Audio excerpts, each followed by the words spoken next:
The story begins with a lady known as the Stalker, whose obsession reached such heights that she joined the Crown Prince's army just to follow and pursue him daily. Her actions did not stop there. She went as far as sneaking into his bedroom at night, leading to her repeated arrest, and thus her behavior grew more extreme over time. Ultimately, the Crown Prince's patience with her constant pursuit ran out, and her end came at his hands as he took it upon himself to kill her. A girl in the modern era was following the events of this story and commented that such an end was the natural and logical consequence of that lady's actions. While she was deep in her thoughts, the unexpected happened. A sudden explosion erupted around her. She then woke up to the voice of a maid trying to rouse her, while her vision was blurred, and she could only distinguish the maid's figure and her strange clothes, making her wonder in confusion about what she was seeing. The maid was supporting her with great concern, asking if she was all right, as the girl looked in a difficult and painful state while clutching her head. The maid tried to remind her of what happened, explaining that the oven had exploded, while the girl checked her face, which showed some minor scratches and wounds from the accident. She looked around at the luxurious and unfamiliar place and wondered in her mind where she was, in a state of total loss. Then she realized the shocking truth. She had managed to enter the world of the novel she was reading and was reincarnated as the Villainess, Miss Seraphi de Brinius. While the maids were bathing her, she felt despair overwhelm her as she thought about her new fate. For she knew that this character whose body she now inhabited was destined to die in the prime of her youth. One of the maids noticed her lack of clothing and wondered what could be done about it, while Seraphi sat on her bed wearing a simple nightgown. The maid told her that the reason for this was her constant preoccupation with stalking the Crown Prince to the point that she didn't even have time to change her clothes, which amazed the new Seraphi. For this reason, the maid enthusiastically announced that she had carefully selected a group of new dresses for her, but Seraphi expressed her annoyance and tried to stop her. The maid proudly displayed dresses of a provocative nature, asserting that this was the style her mistress usually preferred. She then asked her to choose the most beautiful among them, but Seraphi turned her face away in clear dissatisfaction with those options. The maid was surprised by her reaction and reminded her that she had previously refused to wear anything else, and that her current clothes were unfit to wear. Seraphi decided to get rid of that character's past, so she told the maid from behind a curtain to throw all those dresses away, announcing that she would change her clothes. The maid stood bewildered, looking at the dresses in astonishment, unable to grasp this sudden shift in her mistress's taste and her strange command. Soon her confusion vanished to be replaced by a broad smile full of joy and relief, as she realized that her young mistress had finally regained her senses. While she was immersed in her happiness, Seraphi poked her head from behind the curtain again to tell her that there was something else she wanted her to prepare, which piqued the maid's curiosity once more. Meanwhile, the soldiers in the hall were circulating news of the accident, as it seemed that Miss Seraphi was the one who caused the oven explosion, leading to the destruction of all the meals that had been prepared. They wondered among themselves with concern if they would be deprived of their meals today, expecting this incident to be just a new episode in the series of her reckless actions related to stalking. Their conversation was interrupted by Seraphi's sudden appearance, as she walked past them with confident strides wearing an elegant military uniform, which caused them such shock and extreme astonishment that one of them wondered in daze at what he was seeing. She did not care about their stunned looks and went on her way, leaving them in their confusion, for her destination was a large building that appeared to be of an official nature. She stood before the office of the Crown Prince, and here she recalled the details of the original story, how Seraphi pursued Crown Prince Raven persistently, and how her inevitable fate was to be killed by his hand at the age of 18. This dark fate prompted her to ask her maid, Emily, about her current age, which surprised the maid, who thought her mistress might have lost her memory from extreme happiness or due to the shock of the accident. Emily reminded her of her overwhelming happiness when she reached the age of 15, assuring her that this was her actual age now. Seraphi realized that the remaining time before she faced her fate was only 3 years, and with eyes full of determination, she resolved that she must change her destiny before it was too late. In the Crown Prince's office, a soldier was presenting a report regarding Miss Seraphi, explaining that she had collapsed after the oven exploded while she was trying to cook. The Crown Prince expressed his surprise at the news of the oven explosion and asked about the safety of others, to which the soldier replied that the young lady was the only one injured. The Crown Prince felt relieved that there were no other injuries and returned to his papers coldly, unconcerned about Seraphi's condition. Confusion was evident on his deputy, who did not comprehend the Crown Prince's calm reaction. The Crown Prince noticed his deputy's bewilderment and alerted him to the necessity of getting used to such matters, in reference to the Destian army. Then the Crown Prince asked his deputy if he had met Miss Seraphi before, and he replied in the negative. At that point, the Crown Prince advised him that it was better for him never to meet her, strictly warned him against getting involved with her, and ordered him to avoid her if he saw her. The deputy showed his understanding, remaining silent and obedient. The Crown Prince continued his warning, explaining to him that he would inevitably recognize her even from a distance because of the strange and annoying aura that emanates from her entire being. He recalled with disgust and chills her previous situations when she used to force him to eat a cinnamon cake she prepared for him without cinnamon. The Crown Prince expressed his extreme annoyance, asserting that the mere presence of that woman in his field of vision was exhausting, and redirected his deputy to avoid her as much as possible. Ironically, as soon as he finished speaking, Seraphi's voice rang out from behind the door, asking for permission to enter, making the Crown Prince feel his deputy's bad luck. Despite his resentment, the Crown Prince permitted her to enter, so Seraphi opened the door and stepped into the office with calm steps. The Crown Prince looked at his deputy with a sarcastic gaze and asked him if he was ready to face the monster, and the deputy replied with determination that as a vice commander, he would overcome any ordeal. The Crown Prince smiled with satisfaction at his deputy's steadfastness, then offered to introduce him to her. While the deputy was preparing himself, the Crown Prince continued his sarcastic introduction, describing Seraphi as the most terrifying monster in this world. Seraphi stood before them in full elegance in her military uniform and gave the salute to the Crown Prince with all calmness and respect. The features of both the Crown Prince and his deputy froze in total shock, for her appearance and polite behavior were the complete opposite of the image the Crown Prince had painted in his mind moments ago. Seraphi continued her speech with a gentle smile, explaining that she had come to escort him to the dining hall. The Crown Prince wondered in total daze what was happening, so she simply told him that dinner was ready. The Crown Prince's army, Destian, suffered from a fundamental problem: its lack of skilled chefs. For all its soldiers specialized only in combat, and every time they tried to prepare meals, the result was catastrophic. The cooking chaos was immense. One of them would cut the cutting board itself instead of the vegetables, and another would break eggs on his comrade's head. It even reached the point where one of them used a flamethrower instead of a gas stove to light the fire. The inevitable result of these attempts was a plate of distorted and burnt food that no living being could eat. Going back in time a little to the kitchen, the maid Emily was watching her mistress Seraphi as she skillfully cut carrots, expressing her surprise at her cooking prowess. Seraphi thought to herself that since the soldiers were selective about their food, blowing up the kitchen and fleeing would have landed her in big trouble. Fortunately for her, her hobby and special skill was cooking. And after tasting what she had prepared, a smile of satisfaction appeared on her face, for the food was delicious. She hoped that through this food, she could improve their bad impression of her and perhaps gain some of the Crown Prince's approval. But in the dining hall, while Seraphi was presenting him with a bowl of delicious soup, the Crown Prince looked at the food with a suspicious eye, believing that her devious methods had evolved again and that this was just a new trap from her. The Crown Prince flew into a rage, looking at her with disdain, believing that she was still at her previous foolishness and that she was trying to force him to eat her vulgar food again.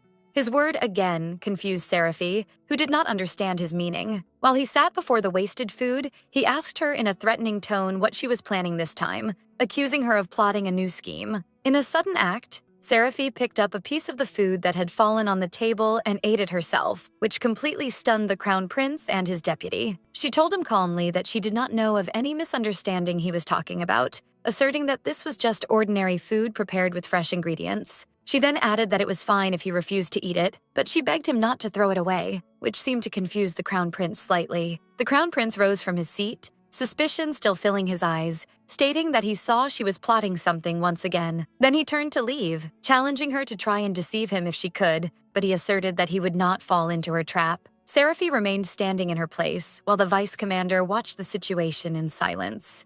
Driven by curiosity, or perhaps by duty, the vice commander took a piece of the food to taste it for himself. Later, while returning in the carriage, her maid Emily told her they had arrived at the palace. As soon as Seraphi stepped out of the carriage, she was dazzled by the magnificence and grandness of the palace she stood before. She climbed the stairs while contemplating the greatness of the building, which was worthy of the status of the most powerful family in the empire. When she entered her room, she found it excessively luxurious and flashy, making her wonder if this was truly her room. While her maid went to prepare the bath, she sat on the edge of the bed feeling some annoyance and discomfort in this lavish place. Her feet hit something under the bed, so she leaned down to discover what it was. She guessed it might be a jewelry box. She pulled out the wooden box and opened it, but expressions of confusion were drawn on her face as soon as she saw its strange contents. Emily returned to tell her that her bath was ready, finding her mistress sitting on the floor next to the open box. The maid asked her with concern what had happened. Seraphy looked at the contents of the box, which were a lock of pink hair, and asked Emily if she knew what this was, using the excuse that her memory was still blurred. Emily answered hesitantly that this hair belonged to a noble lady whom Seraphy hated intensely. Seraphy tried to recall the details of the novel but did not remember this part, so she guessed it might be a side event that wasn't mentioned, and wondered about the reason for the original character's hatred of that lady. Emily confirmed her suspicions, explaining that the reason was that the lady tried to seduce the crown prince, which gave Seraphy a headache as she thought about how ridiculous the situation was. Then Seraphy realized the reason for Raven's extreme shock at her polite behavior. No wonder he was expecting the worst from her. Seraphy decided that she needed to apologize to that lady one day, a decision that deeply surprised Emily. Emily surprised her with shocking news. That lady had already passed away, which made Seraphy freeze in her place and ask her to repeat what she said. She wondered in horror what happened to her, a terrifying possibility crossing her mind, that the original Seraphy was the one who killed her. Emily reassured her that it wasn't about who did it or what happened. That lady's bad reputation filled the entire kingdom, making Seraphy wonder about the existence of another character with such a terrible reputation other than herself. Emily explained that the lady was famous for her heinous deed as she planted a stimulant in the crown prince's food and snuck into his bedroom that night, but she was caught and driven out in disgrace. The maid told her mistress that she was very angry when that incident occurred and insisted that the lady's deed was a crime, even exerting great effort to prevent Seraphy from going to kill her. While Seraphy wondered in confusion if she was the one who snuck into the bedroom and not that lady, the maid continued her speech explaining that the lady, out of malice for being rejected, committed suicide by swallowing poison directly in front of the crown prince, asserting that her level of actions was on a completely different degree of madness. Seraphy realized that there was a fundamental difference in events. The Seraphy character in the novel had stalking tendencies, but she wouldn't commit heinous acts like drugging food or committing suicide in front of the crown prince. Confusion took hold of her as she wondered what was going on and how the content of the story she knew had changed. In the crown prince's office, his deputy was telling him that Seraphy's meal that she presented yesterday had won everyone's approval, and therefore she would be preparing the meals from now on. The crown prince looked at his papers with indifference and ordered his deputy to tell her to do as she pleased. But he corrected himself, adding a condition in exchange for his approval. In the kitchen, Seraphy was feeling optimistic, believing that the story's content might change now, and that she might even be able to avoid her inevitable fate, so she resolved to do her best. She offered her maid Emily to taste the food she had prepared, and she agreed enthusiastically. Emily praised the deliciousness of the food, asserting that everyone would love it, while Seraphy hoped in secret that it would also win the crown prince's admiration. Her only wish was for the crown prince to eat from her food that day. Her dreams were interrupted by the arrival of the vice commander, who gave her a message from the crown prince stating that she had been granted permission to be in charge of the meals. But he added a shocking exception, that the crown prince would not eat anything as long as she was in the kitchen. Seraphy wondered in shock if the crown prince was planning to fast. She realized that her relationship with the crown prince had reached a dead end because of previous stalking acts, and that any attempt to apologize now would not work. She thought that if ordinary methods wouldn't move his heart, then she must do something with a strong impact to show him the extent of her desperation and her desire for change. She told the vice commander that she understood, and in that case, she would fast as well. The vice commander looked at her in total confusion, unable to understand her decision. She announced with a smile that she couldn't stand idly by and watch the crown prince suffer. Later, she was trembling with fear, realizing that she might die of hunger before the crown prince even thought about eating. Days passed, and Seraphy was following the crown prince while he trained, wondering how he could continue moving like this without food. Hunger began to affect her, and she felt a headache and dizziness, so she decided to look for a quiet place to rest. Suddenly, she lost her balance and felt as if she was going to fall. But before she fell, a strong hand caught her, and she found herself in the crown prince's arms, so she thanked him with a stammer. She looked at him in a state of shock, wondering how he appeared suddenly, as he was in another place a second ago. The crown prince asked her sharply what she was doing in this restricted area. She apologized to him, explaining that she felt a headache and dizziness. The crown prince looked at her with disdain and called her a fool, then grabbed her shoulder, warning her not to misunderstand the situation. He told her coldly that regardless of what she did, he would never open his heart to her. Then he whispered a single harsh word in her ear, calling her a killer. Shock was evident on Seraphi as she wondered to herself if she was truly a killer, realizing that there was something she was ignorant of regarding this character's past. The Crown Prince continued his hostile speech, denouncing her new tone and unfamiliar clothes while she was in confusion about the meaning of the word killer that he said. The Crown Prince accused her of pretending to be calm, but she decided within herself to maintain her composure, to focus on the current situation and postpone researching the matters she was ignorant of until later.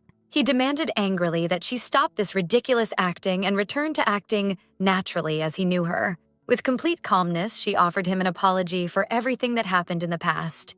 Her apology stunned the Crown Prince, as he did not expect that reaction from her. Then she made him a promise that she would not pursue His Highness anymore. He looked at her with sarcasm and doubt, wondering how he was supposed to believe her. So she pointed out that she hadn't been near him during the past few days and assured him that this situation would continue, asking him not to worry. Accordingly, she suggested that he eat a meal now, but she realized that her attempt might not work, so she explained to him that fasting is used as a means of protest because of food's direct link to health. And she warned him that he might feel fine now, but he would soon get sick if he continued in this way.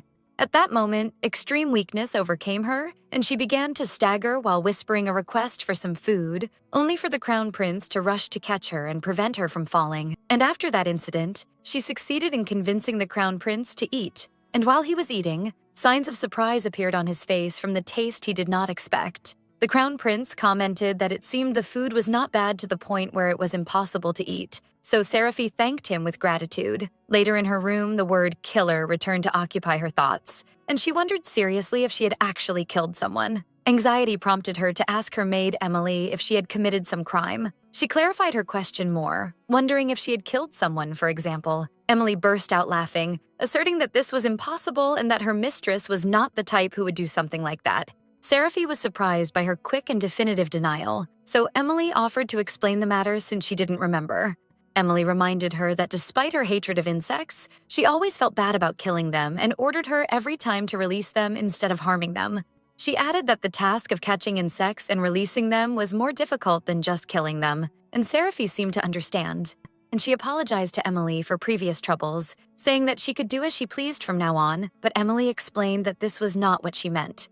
Emily concluded her speech with an absolute confirmation that her mistress could never be a bad person who would harm any being. Seraphi thanked her maid for her words, who replied that she did nothing worthy of thanks. After that, the maid decided to go prepare the ingredients, while Seraphi wanted to wander around, so she wore a hooded robe and went out. On her tour, she witnessed a situation where a noble man was bullying a child from the common people, telling him that he was just one of the common people and did not need a doll. The nobleman continued his mockery, saying that the fate of the common people from birth until death is to be just worker ants. The child begged the man to return his toy, but the nobleman mocked it, describing it as a piece of worn-out cloth, and threatened to set it on fire. Seraphi interrupted the scene with a firm command, asking the man to stop, which drew his attention to her. Wondering about her identity, she suggested to him calmly that he return the toy to the child. But he met her request with a forced smile and asked her if the child really needed that toy, then threw it on the ground with contempt and ordered the child to pick it up.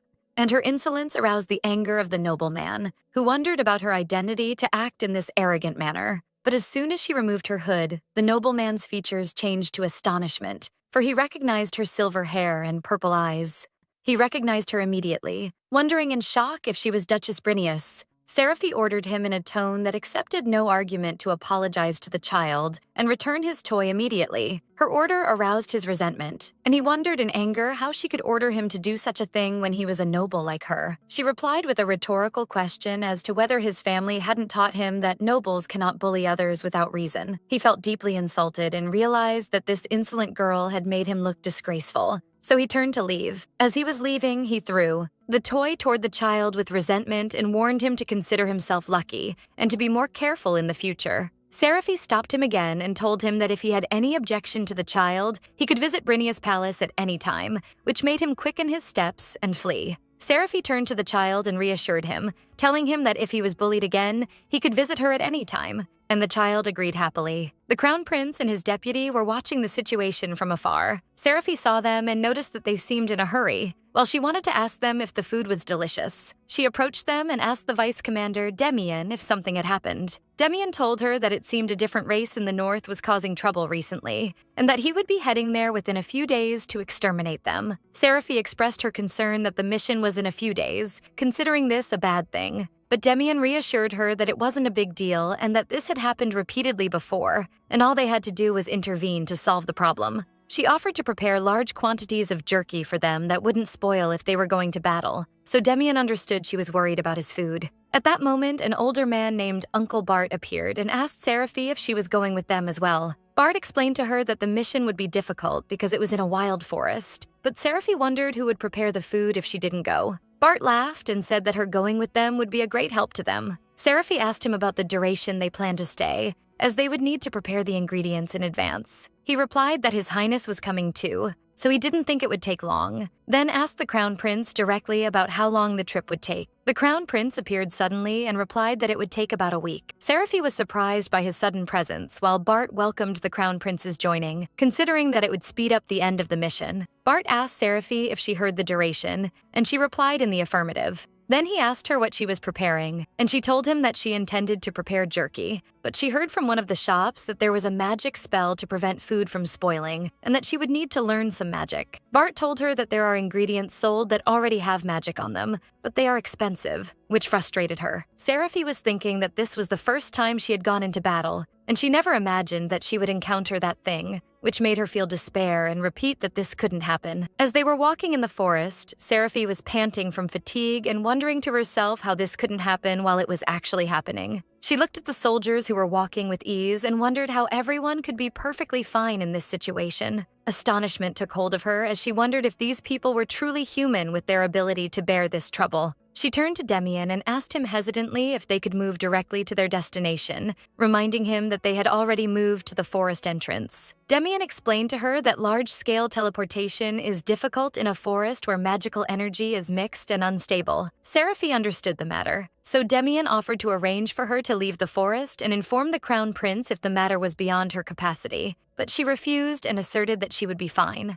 Demian noticed that she was straining herself heavily, so he told the Crown Prince about it, and he wondered if it was good to leave her like this while she was struggling to follow. The Crown Prince denounced Demian's sudden and excessive interest in a specific individual. Demian apologized immediately. The Crown Prince ordered him to stop worrying about her and focus only on the march. From a distance, the Crown Prince watched Seraphi as she sat to rest for a moment before she rose and continued her way. Seraphi was encouraging herself not to rely on others, reminding herself that she was no longer the old Seraphi who did as she pleased, and that she was now a mature and responsible person. She resolved that she could do it too. Suddenly, her foot tripped on something, and she looked to find a strange vine that had wrapped around her leg. She had hardly grasped what was happening before she felt a sharp pain in her shoulder. The vine grabbed her leg and began pulling her away from the path. She screamed for help as she fell and was swept away from the group. She fell on the ground in an unknown place inside the forest, panting with fear and fatigue, wondering where she was. A small child with pointed ears appeared before her, so she asked him about his identity. The child noticed that she was different from other humans, and he explained to her that it was strange, for he could hear the thoughts of ordinary humans,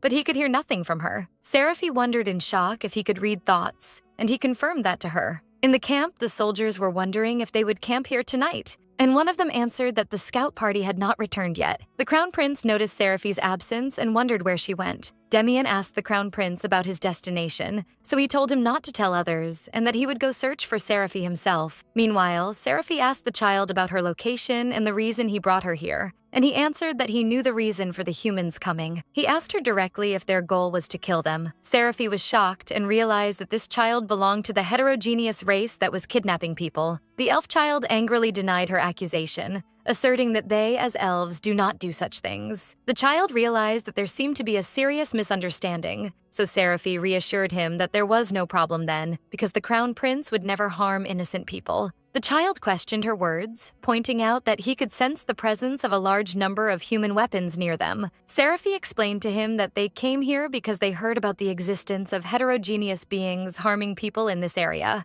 The child understood the matter, and since the elves do not attack humans, he concluded that Seraphi would not harm him. so she reassured him that she certainly wouldn't and asked him not to worry. The child told her she couldn't lie, which aroused her confusion. He explained to her that even if he couldn't hear her thoughts, he could distinguish her feelings and sense. Seraphi wondered to herself about the meaning of the word sense. The child answered that humans who lie emit the scent of lying, so Seraphi wondered if this was an animal instinct. Suddenly, the child felt something and asked her to hide. Two strange creatures with horns appeared, and one of them said she smelled human. The elf child came out to face them and ordered them to get out of here because this was not their area. The two creatures mocked him and described him as weak and incomplete. The female among them spotted Seraphi hiding behind the child and said she found her. Seraphi realized that these were the real heterogeneous race. She told the child that the situation was dangerous and they must flee. Then she embraced him, trying to protect him. But one of the creatures attacked them with its weapon. At the last moment, the Crown Prince appeared and repelled the attack, reproaching Seraphi for her recklessness again. The Crown Prince looked at the creatures that attacked them, and with one stroke of the sword, he finished them all. Seraphi looked at him in shock, so the Crown Prince asked her why she was here, and also wondered about the identity of those creatures. The Crown Prince pointed his sword toward the elf child and asked if he was the one who brought Seraphi here. Seraphi intervened quickly, explaining that the vines were pulling her and that this child was the one who saved her. The child whispered to Seraphi that he didn't like that man because his mind was too loud, so she reassured him, laughing that he was a good person. Annoyance was evident on the Crown Prince as he watched their interaction. The Crown Prince decided that it was time to return to the army. Suddenly, Seraphi felt a pain in her shoulder, so the Crown Prince asked her with concern if she was injured. He noticed that her shoulder was swollen and asked her what happened. Seraphi tried to downplay the injury, but she remembered what the Crown Prince had done to her, realizing that he was the one who did it. So he asked if those creatures were the cause of her injury, but she told the Crown Prince that the injury was not from them, that she was perfectly fine, and that the Crown Prince had saved her before they attacked her. The Crown Prince grabbed the elf child by his clothes, wondering if he was the one who harmed Seraphi. Seraphi denied that immediately and asked him to put down the child, who in turn was shouting, demanding the Crown Prince leave him, and introducing himself by the name Zephyr. The Crown Prince lifted Zephyr aside and demanded Seraphi tell him the truth about who caused her injury. Seraphi claimed she injured herself while exercising, but the Crown Prince did not believe her, pointing out that he had never seen her exercise. And he reminded her that despite her constant lectures to him about maintaining health, he could not count the number of times he saw her taking a nap immediately after finishing eating, which amazed her. Wondering when he saw her do that, Seraphi was in confusion. She wanted to be honest, but she didn't want to make things awkward either. The Crown Prince warned her that his patience was not long and ordered her to tell him the truth immediately. Under the influence of his words, which seemed like a spell, Seraphi admitted that the Crown Prince himself was the one who harmed her when he grabbed her shoulder and pushed her toward the wall. Seraphi realized that he used dragon speech to force her to tell the truth, and considered that unfair. The Crown Prince felt shock and regret for what he did,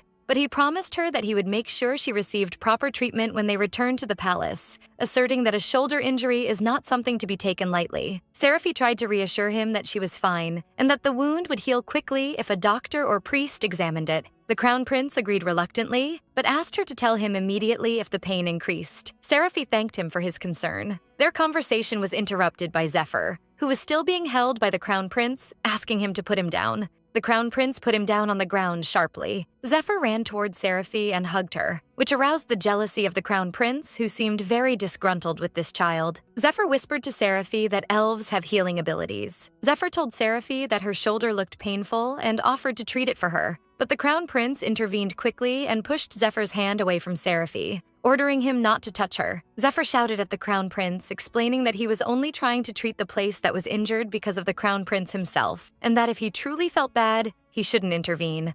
Zephyr told Seraphi that the treatment might tickle a little and asked her to endure it. Zephyr placed his hand on Seraphi's shoulder and began using his healing magic, but he was surprised that his magic did not work, even though he was sure it reached her. Seraphi reassured him that she was the type on whom magic does not work easily, but she wondered to herself why it didn't work, for she remembered from the novel that elven magic is very effective in treatment. The Crown Prince interrupted the situation, asking Seraphi to leave the child alone because they would return soon. Zephyr refused to let them leave. Seraphi asked him the reason, and Zephyr replied that there was something they both should know. Zephyr revealed his true identity, announcing that he was the leader of the humanoids in this forest.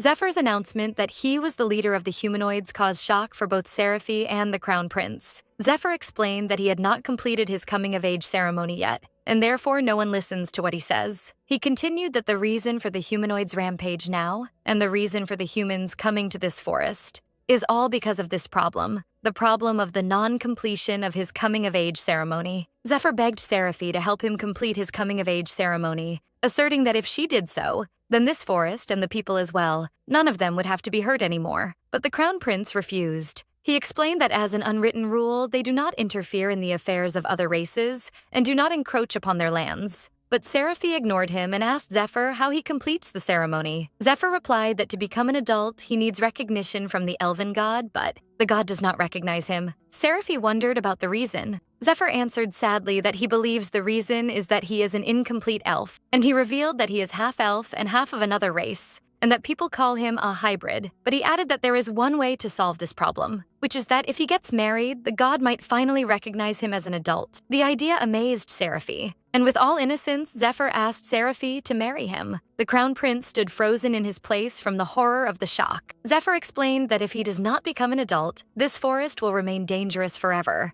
and everyone will continue to get hurt because of him. Seraphi seemed as if she empathized with him, but the Crown Prince intervened firmly, announcing that he would not allow that. Seraphi tried to convince him, saying that the matter is unfortunate and that Zephyr is very pure and kind. The Crown Prince asked her angrily if she really planned to marry him just because she felt sorry for him. He added that besides that, he is a person she just met, and he is a child too. Seraphi hugged Zephyr while saying he is a poor thing. The Crown Prince tried to convince her that believing him just because he looks poor is not a good idea. Then he grabbed Zephyr and asked him his age, and he threatened him that he would force him to answer. Zephyr replied calmly that his age is 227 years, which shocked Seraphi. Zephyr tried to defend himself, explaining that the average age of elves is thousands of years, and that the standard is different from humans, and that he is still a small child, asking them not to misunderstand the matter. Then he turned to Seraphi, pleading with her not to hate him because he didn't mean to deceive her. But the Crown Prince pushed him to the ground.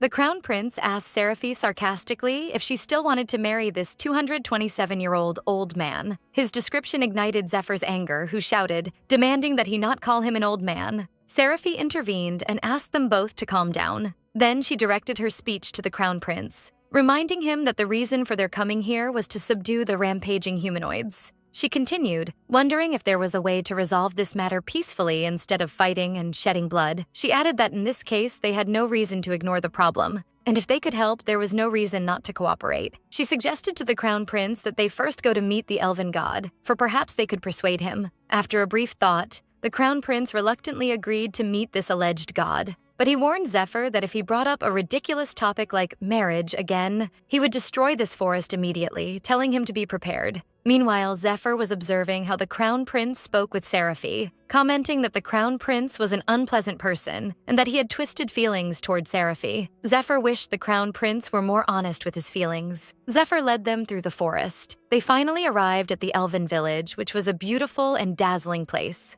But Seraphi noticed that everyone was hiding from them. She wondered if it was because they were not used to humans. The Crown Prince explained to her that they were afraid of humans. Seraphi asked him why. The Crown Prince told her that a long time ago, humans had committed a massacre against the humanoids. In the beginning, it was a legitimate fight against aggressive humanoids, but over time, the situation changed. The war they started to repel aggressors gradually lost its original purpose, and in the end, they began attacking indiscriminately. Before they realized it, hunting humanoids became a form of entertainment for humans. They would capture them for their unique appearances, sell them, force them to work until death, and boast of them as trophies. The Crown Prince added that this was an old story and that it was legally prohibited now. But he went on to say that wealthy nobles still buy and sell humanoids secretly in the shadows. Seraphi realized that this was why Raven in the novel despised the nobility. Seraphi approached one of the hiding elves and introduced herself calmly. Zephyr whispered to the elf that Seraphi was a kind-hearted person and that while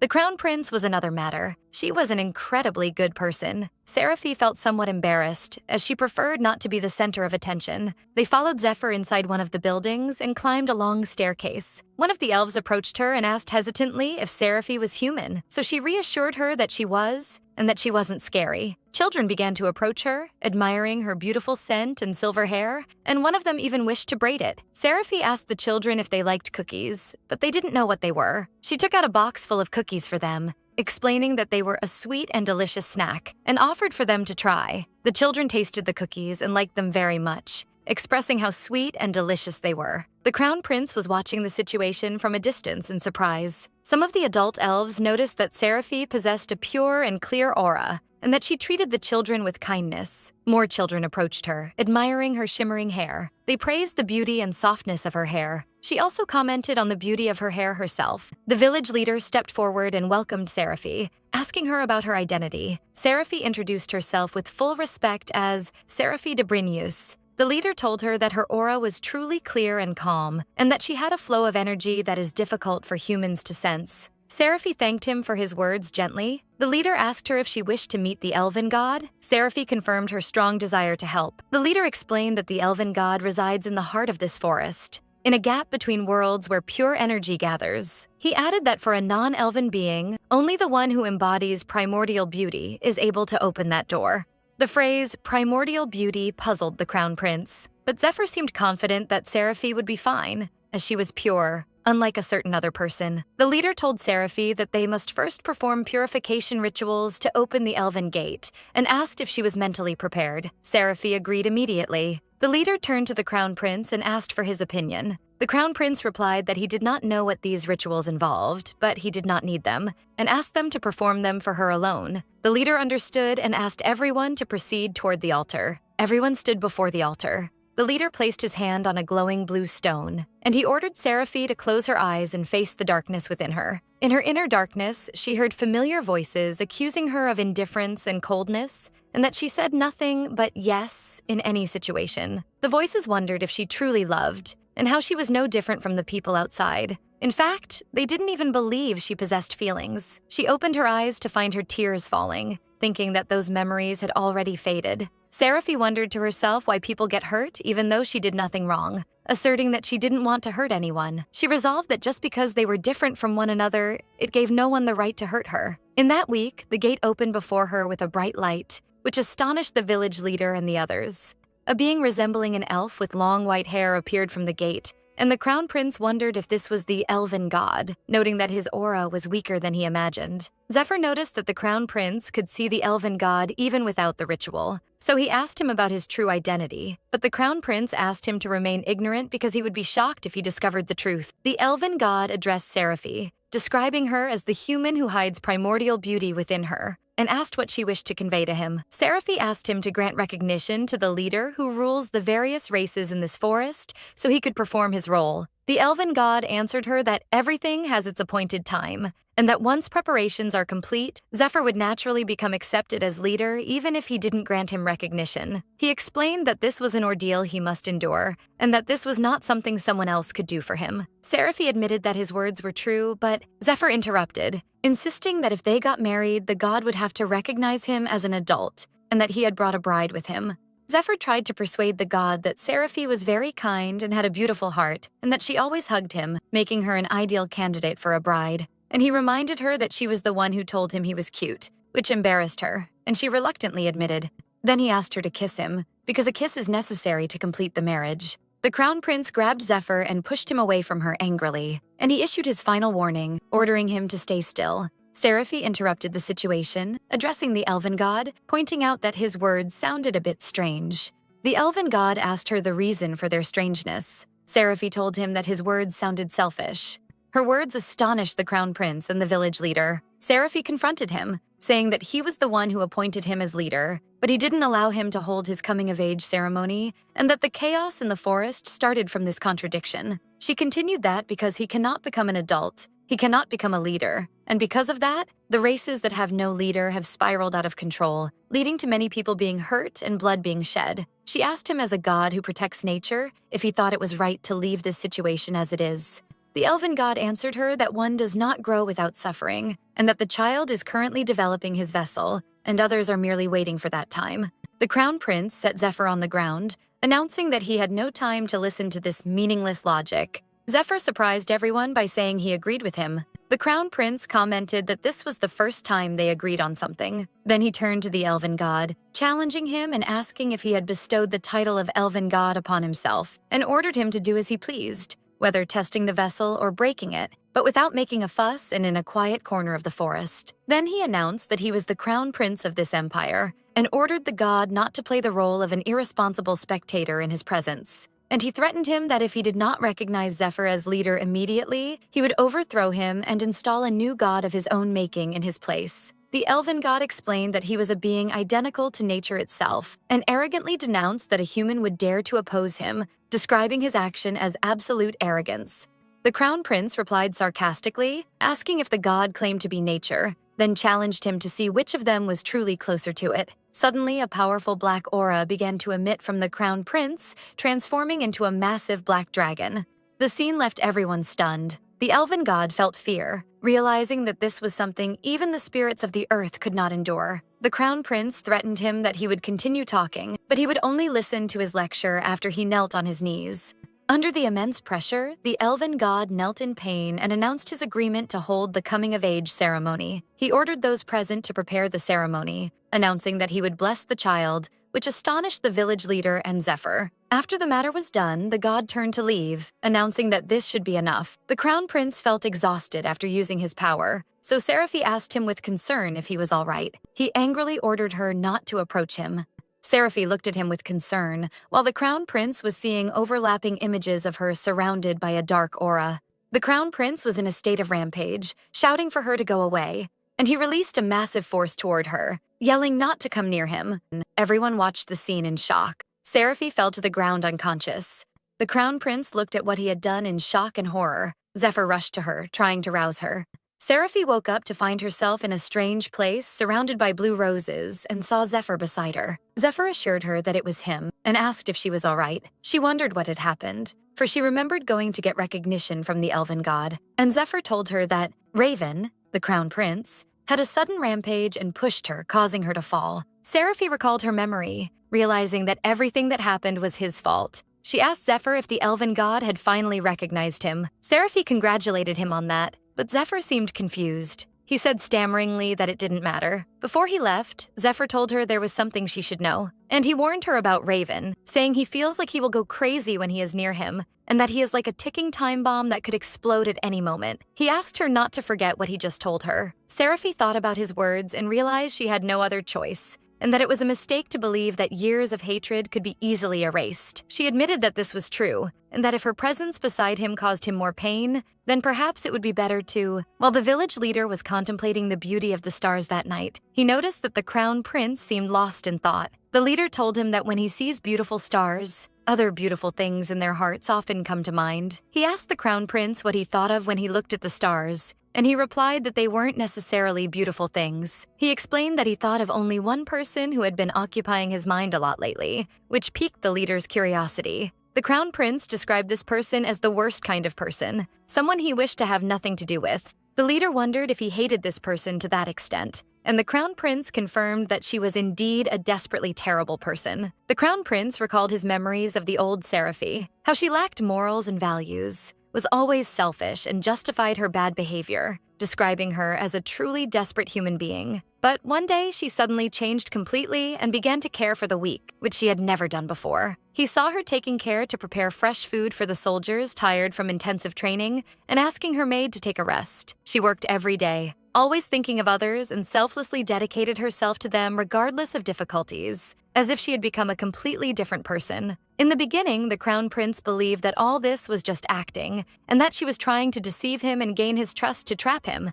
and that she was plotting some scheme. He mocked her actions, believing he would never be fooled, but every time he looked at her, he felt that her smile was real. Although he knew that all this might be a lie, it still affected him deeply. At a certain moment, he began to wish that all this were real. He admitted to the leader that if she returned to her old self again, he believed he would feel even more uncomfortable than he was before he knew her in her current form. He felt relieved when she began acting like a normal human, and wondered if it was unfair that she continued to change so much. He told the leader that he could understand from this that his feelings are not of the type he imagines, and that this is the story of a broken-hearted man suffering from trauma. The leader reminded the crown prince of the phrase, "Only those who possess primordial beauty can meet the god," and the Crown Prince admitted it was a vague phrase. The leader asked him if he thought it was too vague, which astonished the Crown Prince, wondering how he knew that. The leader asked him if he had ever thought about the meaning of the word beautiful. He explained to him that beauty means one's existence being in its correct state. In other words, one being in their true and ideal form.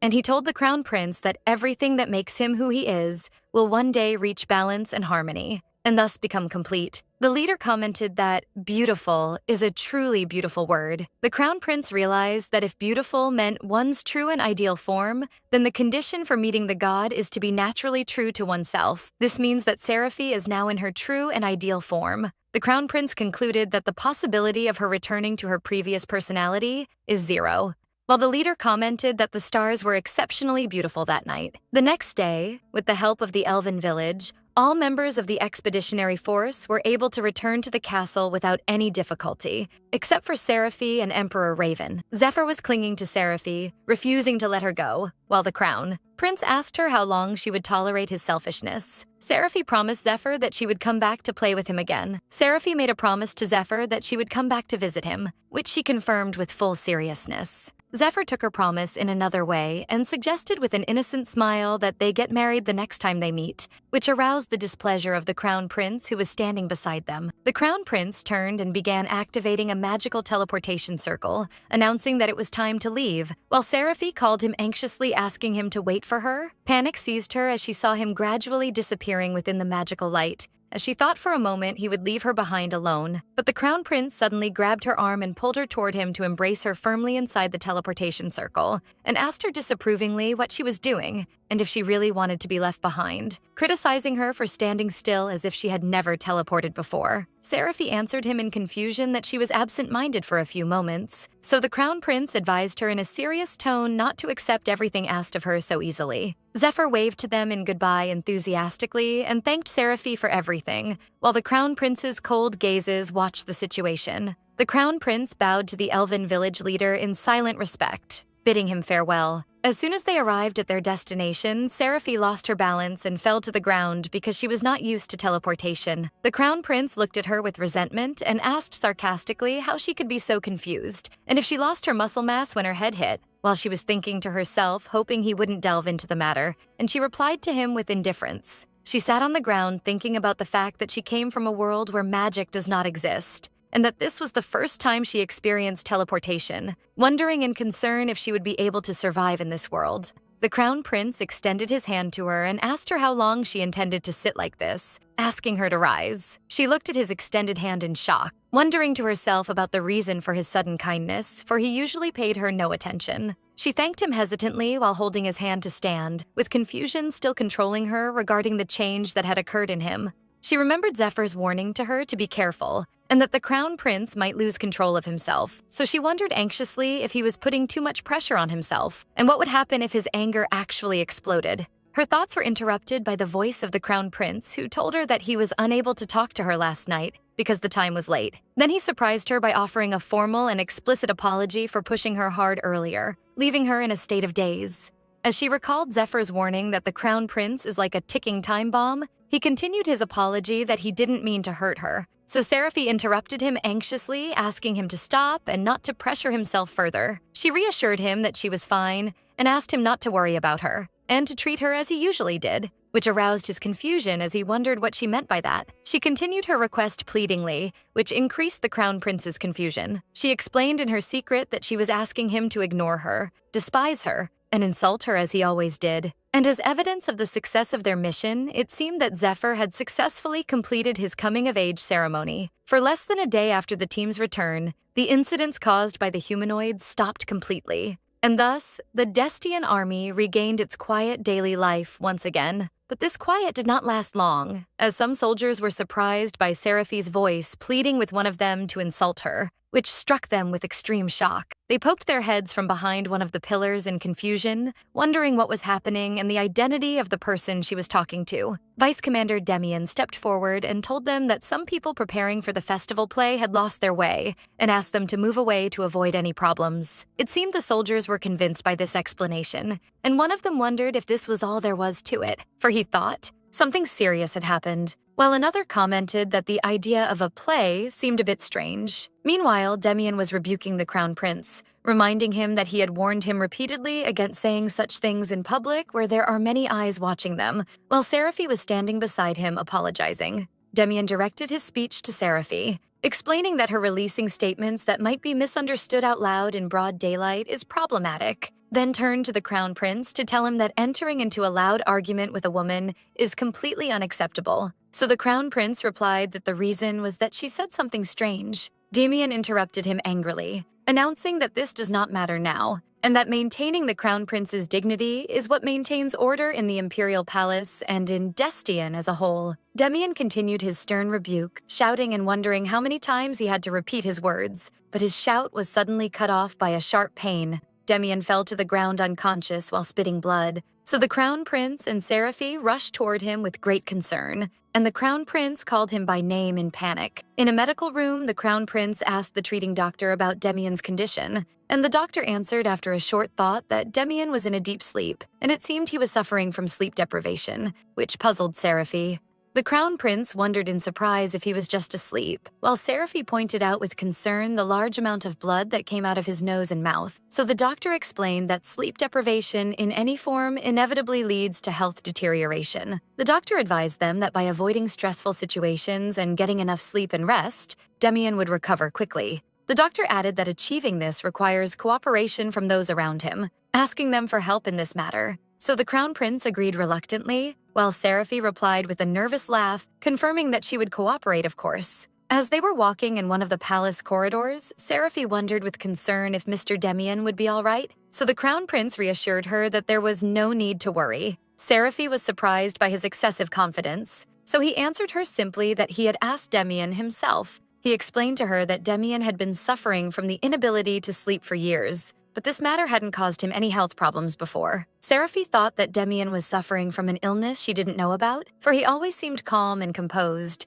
and she guessed his condition might be insomnia. The Crown Prince asserted that in any case, exposing him to more stress is not good, then asked Seraphi to make her annoying statements in a place where there is no one, which made her wonder in confusion about which statements he was talking about. She offered him an apology and asked him if she had embarrassed him with what she said earlier, so anger was evident on his features.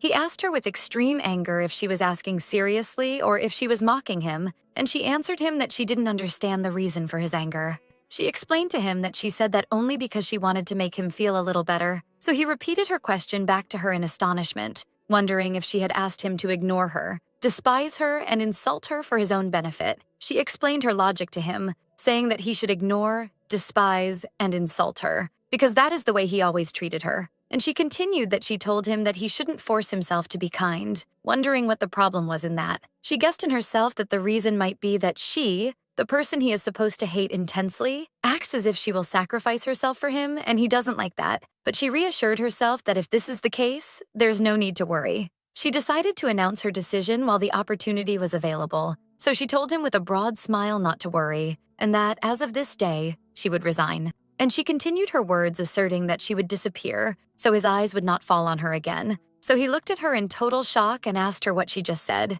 Seraphi felt overwhelming happiness, thinking that the solution is not to be in his field of vision, and wondered how she hadn't thought of this before, and resolved that she would give him his freedom. But her happiness didn't last long, for she remembered the kitchen matter and wondered in concern who would do the cooking if she resigned from her job. She asked the Crown Prince hesitantly if she could work for a little while longer until they find a new chef. The Crown Prince turned to leave while whispering that she is still as selfish as she always was, then told her coldly to do as she pleased, and that she never listened to his opinion before. Seraphi watched him walking away, thinking that it's strange, for this wasn't the way things were supposed to go. She wondered about the reason for his reaction that seemed like he had been hurt, and felt that she had committed a grave mistake. Later, while two soldiers were walking in the palace, Seraphi offered them a greeting, so the other soldier returned the greeting. Confusion appeared on the first soldier as he repeated, "Tomorrow at noon." So his companion asked him about the destination of the one he was talking to, wondering if he had seen a ghost or something of the sort. The Crown Prince appeared from behind them suddenly and asked disapprovingly if there were ghosts in Destian. So the two soldiers were terrified and called him by his title in extreme confusion. The two soldiers denied the matter immediately,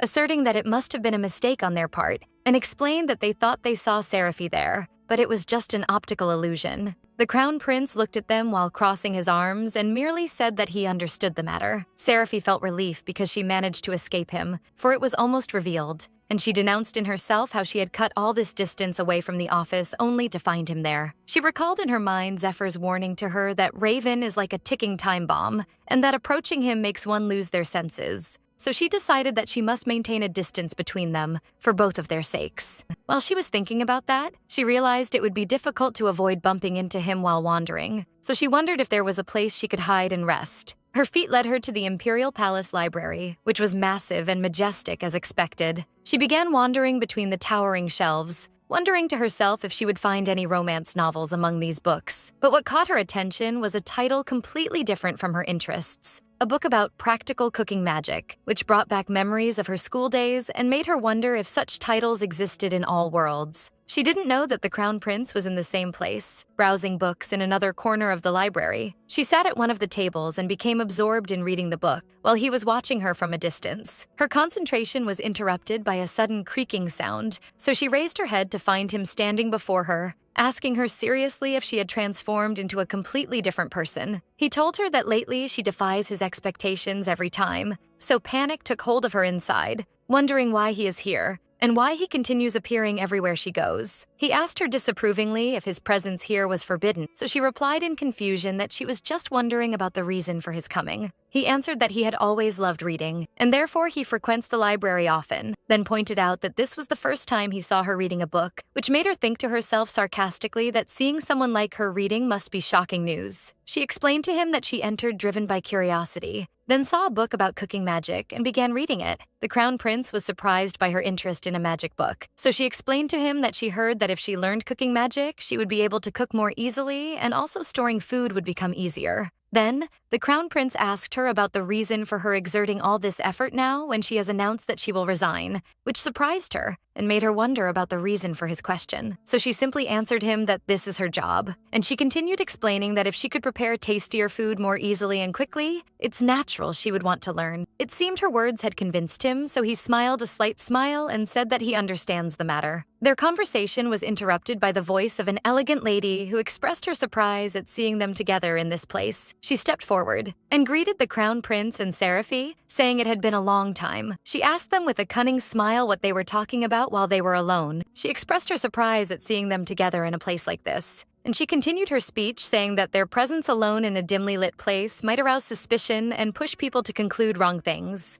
The lady asked the Crown Prince if he was worried, but he answered her coldly that he wasn't. The Crown Prince announced to her that he was busy and would leave now, and turned away from the lady. But the lady turned toward Seraphi suddenly and asked her how long it had been, and if she had felt lonely in her absence. Confusion took hold of Seraphi, who didn't recognize the lady's identity, but she guessed from her informal way of speaking that they must be friends, so she answered her in confusion that she didn't remember how long it had been. The lady reminded her that she was grumbling intensely about her traveling on a 3-month trip, and wondered how she forgot the matter so quickly. So Seraphi was struck with embarrassment as she claimed that the matter had slipped her mind. The lady commented on the big change in her appearance, clothes, and makeup, saying she looks like a completely different person, and asked her if something had happened to her, while Seraphi was in confusion. Then she approached her to examine her closely with a curious look while she was thinking about the matter. The lady added that Seraphi's presence in the library was a surprise in itself, then whispered to her sarcastically that they don't sell dresses here. So Seraphi answered her calmly that she stopped by the library by chance and decided to read a book as long as she was there. The lady met her words with surprise and disapproval, wondering if she was joking again, and reminded her that she used to hate books and described them as boring, and wondered sarcastically since when she began pretending to be a researcher, and concluded that seeing Seraphi reading books is truly surprising. Seraphi explained that she felt the book might be interesting and useful in cooking, which piqued the lady's curiosity.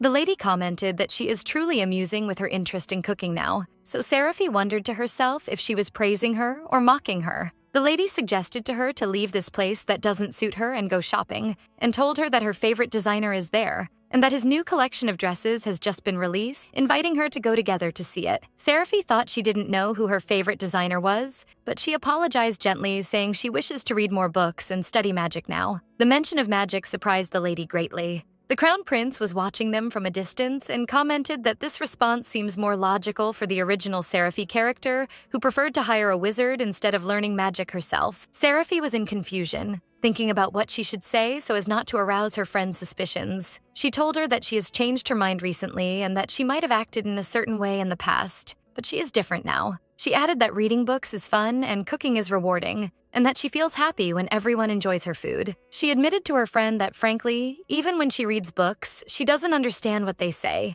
and that she hasn't been able to understand a single page so far. But she added with a smile that despite that, it's fun. The Crown Prince watched the situation carefully while the lady looked at her with strange expressions, then commented that she looks like a completely different person. The lady changed the subject suddenly and said she wouldn't stand in her way today, and suggested they go together next time, so Seraphie agreed reluctantly. The lady turned to leave, but she thought to herself with a wicked look that she doesn't know what happened to Seraphie, but she certainly won't be able to leave her ever. After her departure, Seraphie decided she needed to read a slightly easier book today. The next day, Seraphie met the same lady again and recognized her as the girl she met yesterday, whose name seems to be Rosaline. And Rosalind had come to the library to search for books about fashion. Rosalind suggested again that they go shopping since they have met, and buy that dress from the designer she mentioned yesterday. Seraphie tried to apologize, explaining she came here to read. Rosalind expressed her annoyance, reminding her that she refused her invitation yesterday too, and wondered if they were no longer friends.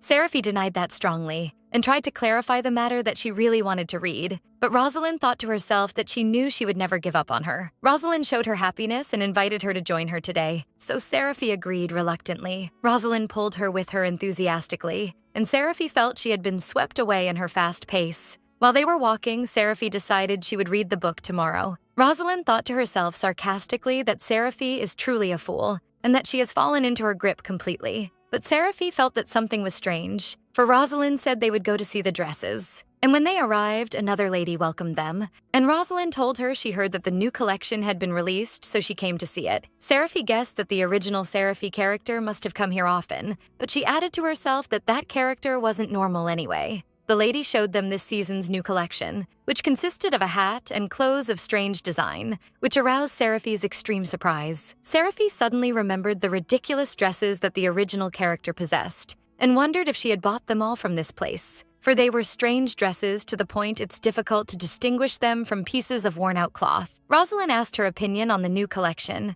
considering it cute, so Seraphie answered hesitantly that it's good, but she thought to herself that the decorations are exaggerated and eccentric.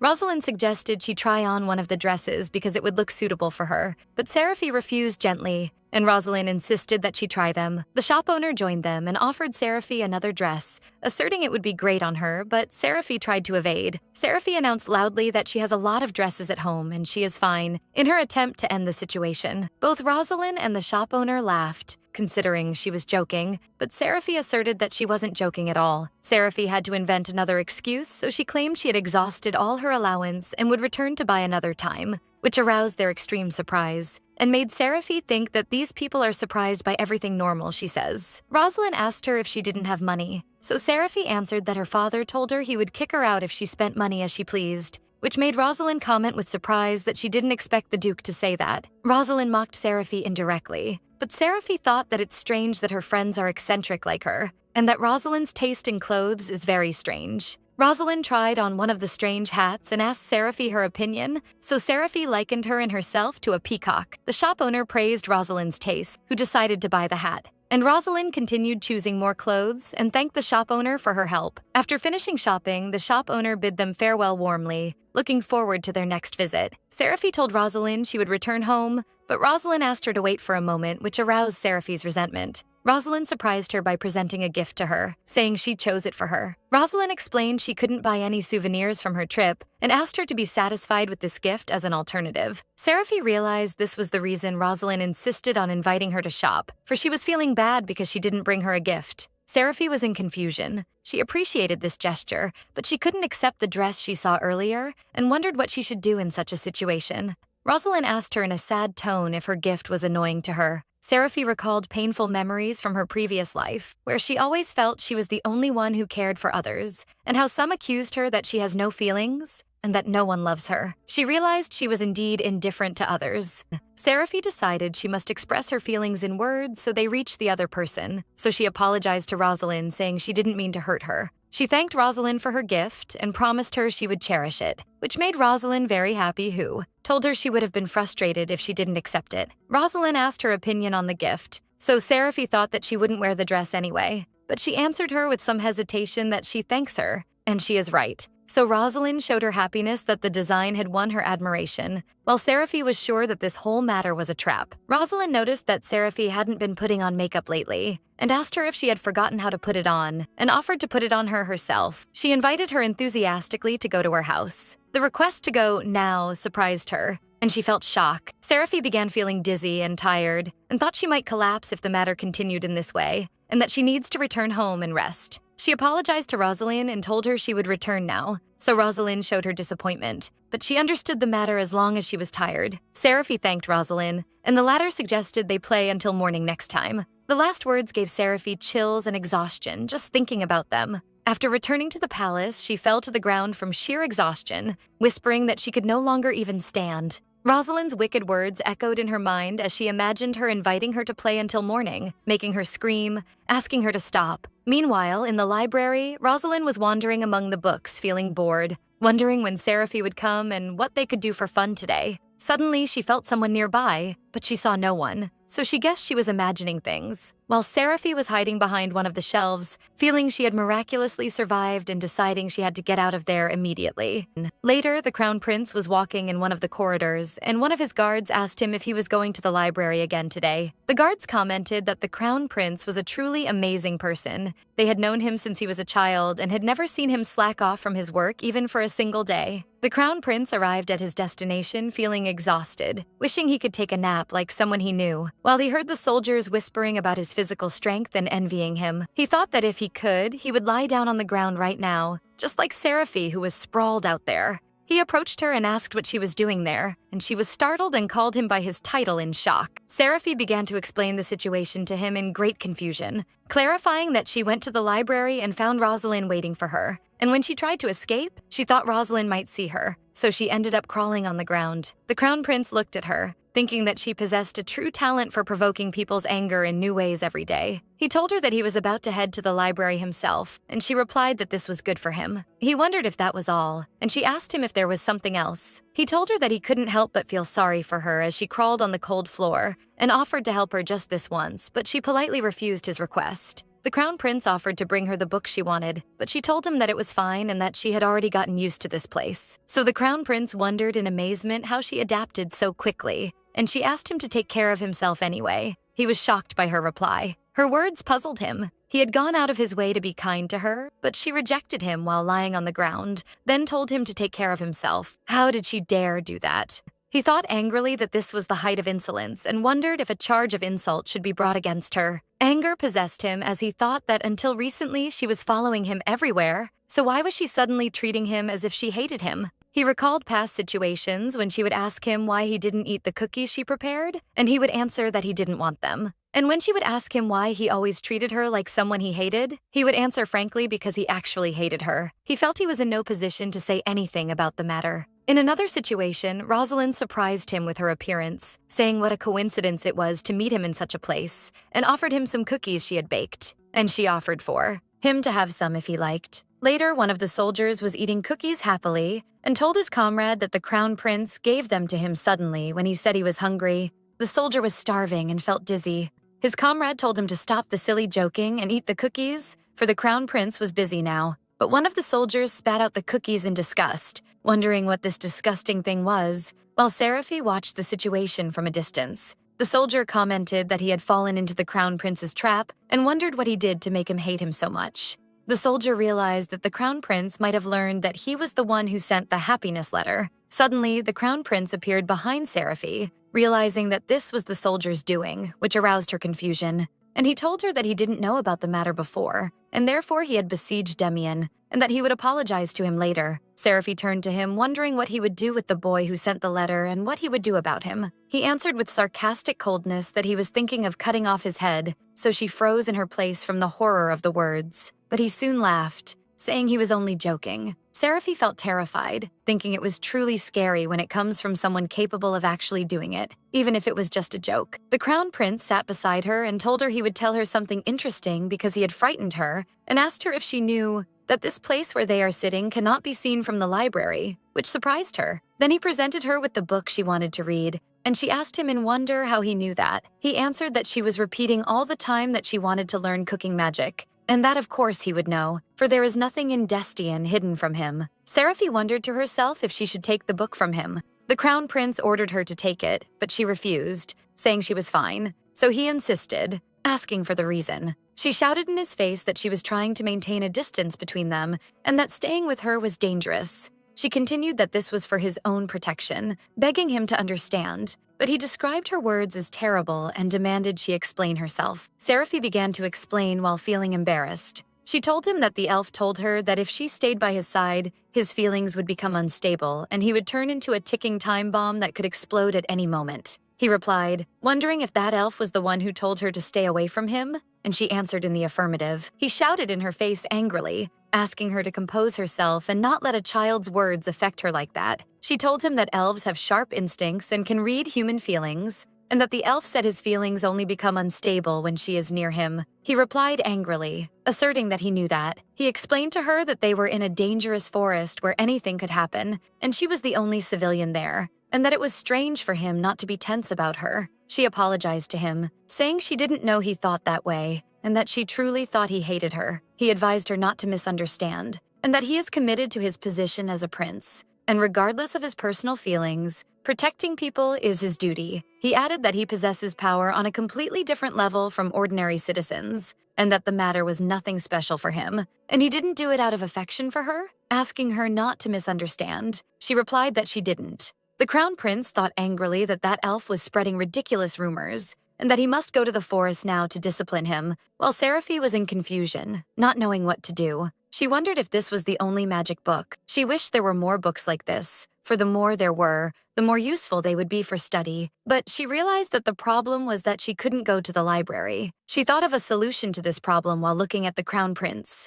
The Crown Prince asked her if she needed more, and she rejoiced in secret because her plan had succeeded. He asked her if she had studied magic before, for he had never heard that she had done so, and she answered that this was the first time. He was surprised that she was reading books then, wondering how she did it. She answered that the reason was that she wanted to learn magic. His confusion increased, and he asked her about the reason for her reading books when she hadn't learned magic before, explaining that she wouldn't understand them. Then he asked her if she had taken the magical ability test. His words puzzled her, and she wondered what this test was. He looked at her hesitantly for a moment, then asked her to follow him. Seraphi thought that learning magic requires a basic condition. For one, first had to make sure they possessed magical ability, which is the power necessary to use magic. Thus, she finally found herself coming to take this fateful test. She stood before a massive door and asked the Crown Prince if this was the place where they could measure magical power, and he confirmed that to her. Before she stepped forward, the Crown Prince told her there was something she must do first, which puzzled her. He grabbed her injured shoulder, and from his palm, a mysterious celestial light emitted. Seraphi felt amazement as she whispered that the pain was gone.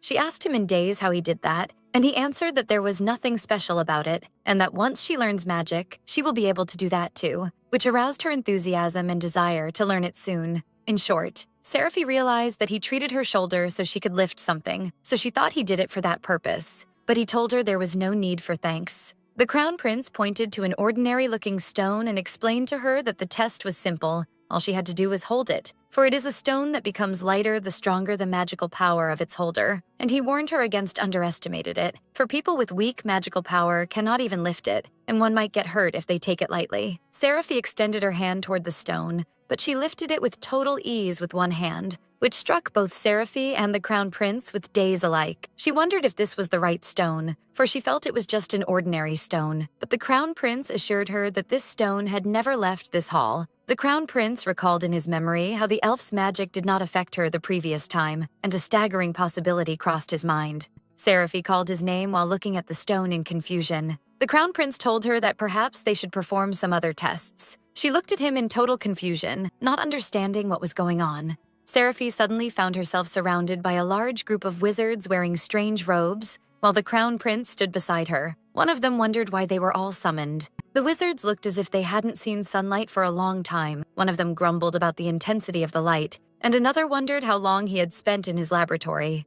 Horror possessed her as she looked at them, and she thought of escaping before it was too late, while she wondered in confusion what was happening now. The crown prince reassured her that it wasn't dangerous, and that he would test her now, but she thought that the presence of all these people certainly meant the matter was significant, and asked him about the type of test. He explained to her that they would test her personality type and the type of magic that affects her by having people use magic on her, which struck her with extreme shock. She asked him in amazement if he was using her as a test subject. He answered with a cunning smile that it was something like that, which made her freeze in her place from horror. The wizards showed their extreme enthusiasm and wondered if they could use any kind of magic, and lined up in a queue, suggesting turning her into a cat or a dog.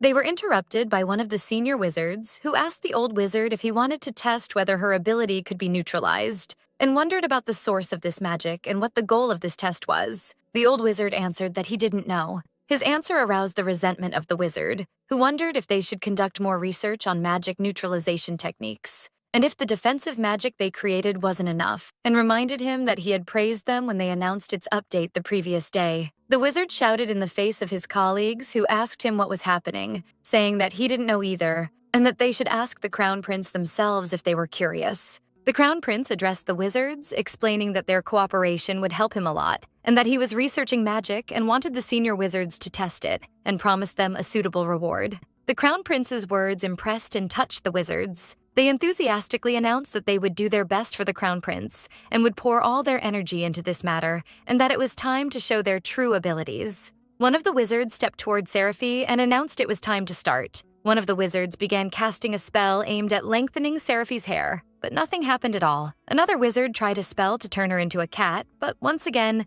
nothing happened, and the wizard commented that there was no reaction. The failed attempts continued. Someone even tried to turn her into a man, but in the end, nothing happened at all. The wizards praised the crown prince, expressing their admiration for the perfection of his experimental magic. The crown prince thanked them for their hard work, and they praised his humility, considering that his name would be recorded in history. Then they asked permission to leave, and Seraphi felt relief. After their departure, the crown prince felt exhausted from the presence of all these people, and Seraphi noticed that he was an introverted person. The crown prince told her he was expecting that, but her body was stranger than he imagined. He explained to her that she has a body that repels or neutralizes any magic cast upon her, and that is why the elf's healing magic and the wizard's magical power didn't work on her. No magic or magical power can affect her, except for one person. He pointed to himself, saying that this person is him, which aroused her extreme surprise. He told her that he knows what she is thinking, and that her face expressions reveal her question,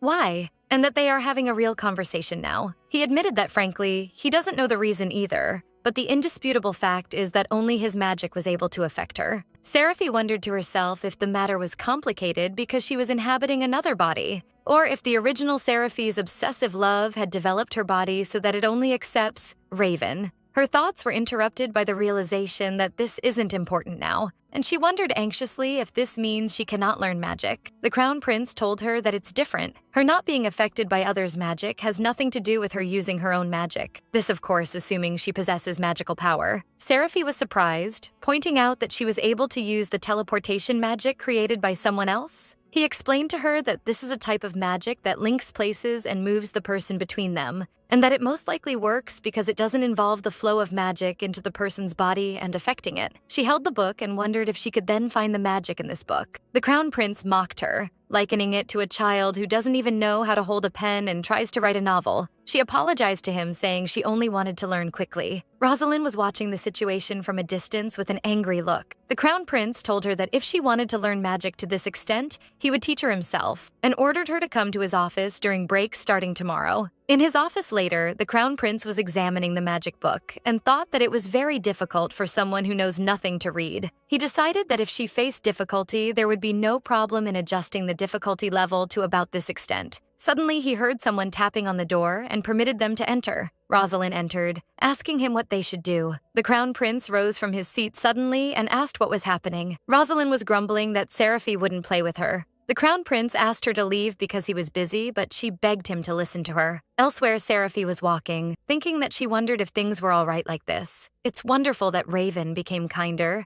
but she couldn't help but worry when she thought of the original story. Seraphi noticed that the Crown Prince's office door was open and heard Rosalind asking the Crown Prince if he was sure there was nothing. Rosalind told the Crown Prince that this was dangerous and that Seraphi had been acting strangely lately, and she continued that she believes he should know about this and that he will be shocked when he hears it. Then she revealed to him with artificial shock that Seraphi was trying to cook, considering the matter a scandal. She pointed out to the Crown Prince that he is the master of the place where Seraphi works as a chef, but the Crown Prince didn't seem surprised at all and asked her coldly if she was still here. Outside, Seraphi was in confusion, wondering what she should do and if she should return now. Rosalind struck the table angrily and asked the Crown Prince if he was truly satisfied with this situation. She reminded him that he had gone through interesting experiences because of Seraphi, all thanks to her, and she whispered to him cunningly, reminding him of the incident of planting drugs in his food. She expressed her disbelief at how he had let her off so easily, asserting she was worried about him. The Crown Prince answered her sharply that he isn't so weak that he needs her worry. Then he ordered her to leave, saying he wouldn't punish her for entering without permission, but she had to get out now.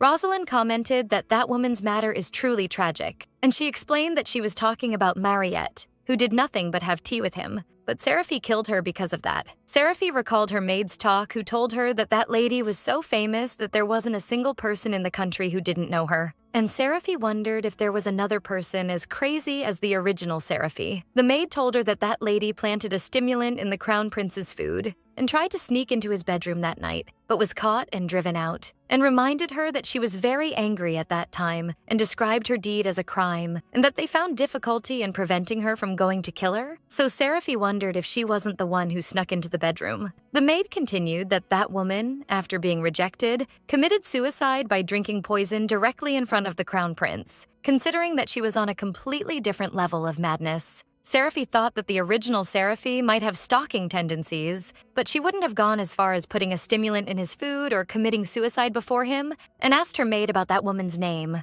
The maid answered her that her name was Mariette, so Seraphi was struck with a horrific shock, realizing that this is impossible. She wondered in horror if she had really killed her, not her exactly, but the original Seraphi. She realized that the matter was no longer just her being a crazy woman, but that she had inhabited the body of a killer and a psychopath, and preferred returning to being the ordinary crazy woman from the original story. She thought that she never expected to face such a big shock. Rosalind told the Crown Prince that Seraphi didn't just poison Mariette, but even tried to attack him after planting a stimulant in his food for him, and that she doesn't understand how she dares stay by his side, while Seraphi realized that she was the one who used the stimulant too. Rosalind continued that if it weren't for the Brinius family, Seraphi wouldn't be in this world anymore, and that the matter is truly tragic. The Crown Prince interrupted her with a cold question, reminding her that she is supposed to be Seraphi's friend. Confusion appeared on Rosalind, and the Crown Prince told her that his judgment seems wrong based on her position. Rosalind claimed that Seraphi is a precious friend to her, but there cannot be more victims like Mariette, and she expressed her concern that her dear friend might choose the wrong path again, and that this is all that worries her.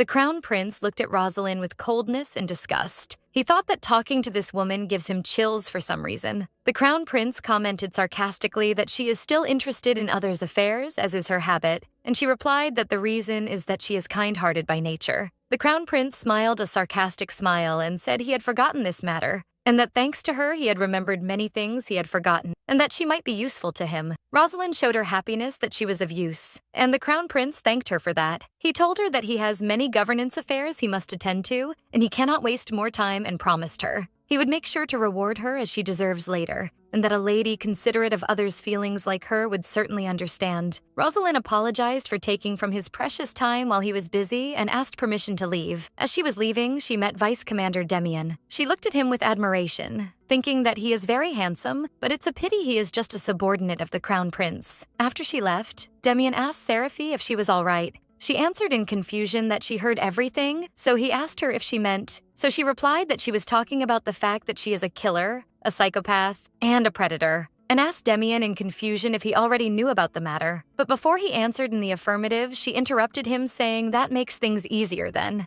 She grabbed his arm and asked him to follow her to talk in a private place, which aroused his confusion. She explained to him that the truth is she had injured her head a while ago, so he asked if she was referring to the kitchen explosion incident. She told him that her memory had become blurred since then, and that she was in a bit of a difficult situation. So Demian understood the matter. He asked her how exactly he could help her, so she asked him to tell her everything he knows about the accident. Demian told her that before coming to Destian, he heard a certain rumor about a noble lady who tried to assault the crown prince by planting a stimulant in his food and sneaking into his bedroom. But after the crown prince rejected her, she committed suicide before him. He asserted that the name he heard at that time was the same one Rosalind mentioned earlier, which is Mariette. Seraphi asked him the meaning of "at that time," so he explained to her that since he began helping the crown prince here in Destian, he learned the hidden truth about the issue. Seraphi wondered in wonder about what that hidden truth was. Demian revealed to her that the person who visited the crown prince's bedroom that day was... At that moment, the young crown prince was waking in his bed to the sound of knocking on the door,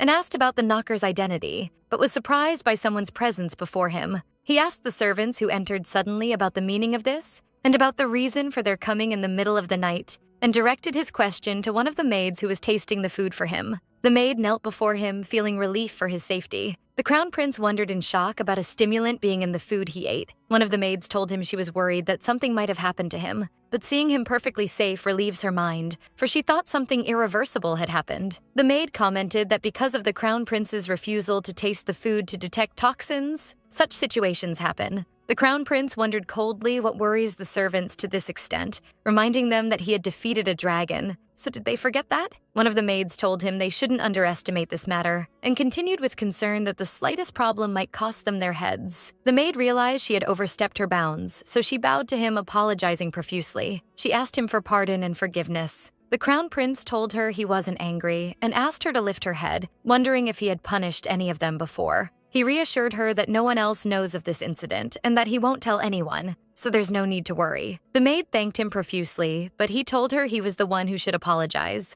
and promised her he wouldn't refuse tasting the food to detect toxins from now on. The servants bowed to him in deep gratitude, and one of the maids asked him that if he feels unwell, he must inform them immediately, and he agreed to that. The crown prince thought that whatever he said, it would likely be to no avail. For them, the only meaning of their existence is for him to stay perfectly safe in his correct place. And suddenly the crown prince felt someone's presence. He opened the door to find Seraphi wearing an elegant black dress, and realized it was she who was there the whole time. He said he suspected the matter, but he didn't expect she would go this far. Seraphi asked him if there was anyone suspicious. The crown prince wondered in confusion what she was talking about. She explained to him that she was asking if there was anyone suspicious, or anyone who tried to attack him. The crown prince asked her what on earth she was talking about, and ordered her out, considering what she was doing acting and that he knew she wasn't in her right mind, but there are lines that shouldn't be crossed. The person who was in the room disappeared, and Seraphi wondered in shock who that was. The crown prince sighed while watching her as she looked out the window. Seraphi noticed a strand of red hair on the window, and realized the intruder was a woman with long hair. She confirmed to herself that someone was certainly here, and wondered if someone had broken into the room and if he had allowed someone to enter. He shouted in her face, angrily asking her to stop. She tried to convince him that it wasn't a lie, and that someone was really here. He ordered his guards to take her away, so she called his name in despair. She begged him to believe her and that someone was hiding in the bedroom. The door closed behind her, and the crown prince sighed, feeling that his patience had run out. He thought this was the limit of his patience. Elsewhere, the crown prince's arrival was announced, and he asked permission to enter. He was received by an older man, who welcomed him, saying he hadn't seen him for a long time, and asked him the reason for his early coming. The crown prince told his father, the emperor, that there was a matter he wished to speak with him about. The emperor told him he had heard from Duke Brinius, and that Seraphi had come to see him last night.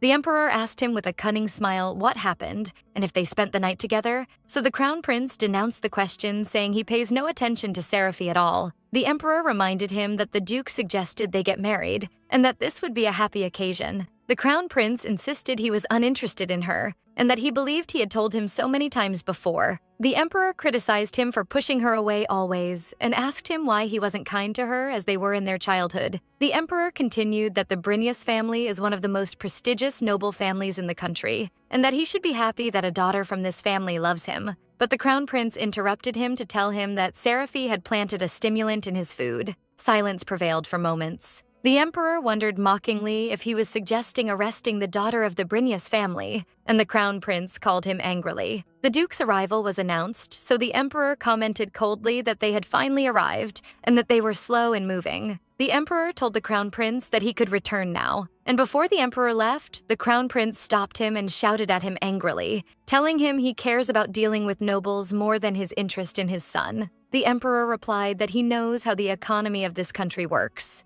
The emperor thought that everything is thanks to the nobles, and that only when the nobles bow their heads to the emperor is the nation's system maintained. For this reason, and to prevent them from thinking about unnecessary matters, he must sometimes give them a taste of sweet nectar, and that interacting with the nobles is the emperor's duty. The crown prince confronted him angrily, wondering if he knew what the nobles he loves so much are doing behind his back. The emperor answered him that he perhaps doesn't understand because of his youth, and that he lacks flexibility. The crown prince replied that if he acted on whims, heads would fall, and one mistake might cost the lives of tens of thousands of soldiers, and that if he were lenient, everyone around him would have died already. The emperor told him that being strict like this won't make him a good emperor. He ordered one of the guards to open the door. The crown prince wondered while the emperor was leaving if the reason for the death of everyone around the emperor was his flexibility, and thought sarcastically that on that throne he climbed by trampling those around him, he alone can smile a gentle smile, and what a blessing. The emperor looked at him angrily and asked him what he just said, but the emperor soon smiled, considering what he said very good,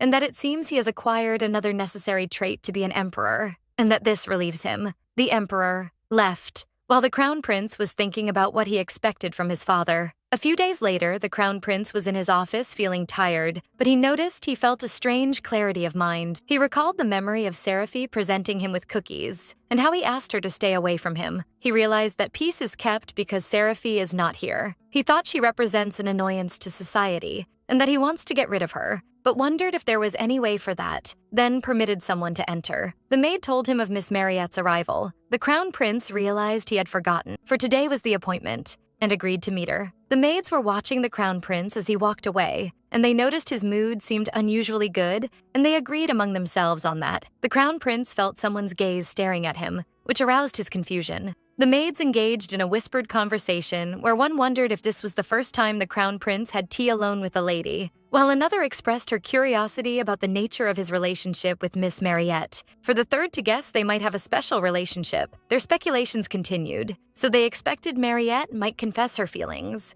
and that the matter might end with them dating. The crown prince interrupted them suddenly, telling them he hears everything that goes on between them, so they apologized immediately in confusion, justifying their curiosity that they were happy for him. The crown prince explained to them sternly that it isn't a confession of love, and warned them against misunderstanding, so they submitted to his command in silence. And in the palace garden, the crown prince was sitting with Miss Mariette, and began the talk saying he heard she has a matter she wishes to talk with him about. Mariette answered him hesitantly that she wishes so indeed, while the crown prince was sipping tea and thinking about the word confession the maids mentioned. And suddenly, Mariette confessed her love for him, which struck him with surprise, and he almost choked on his drink.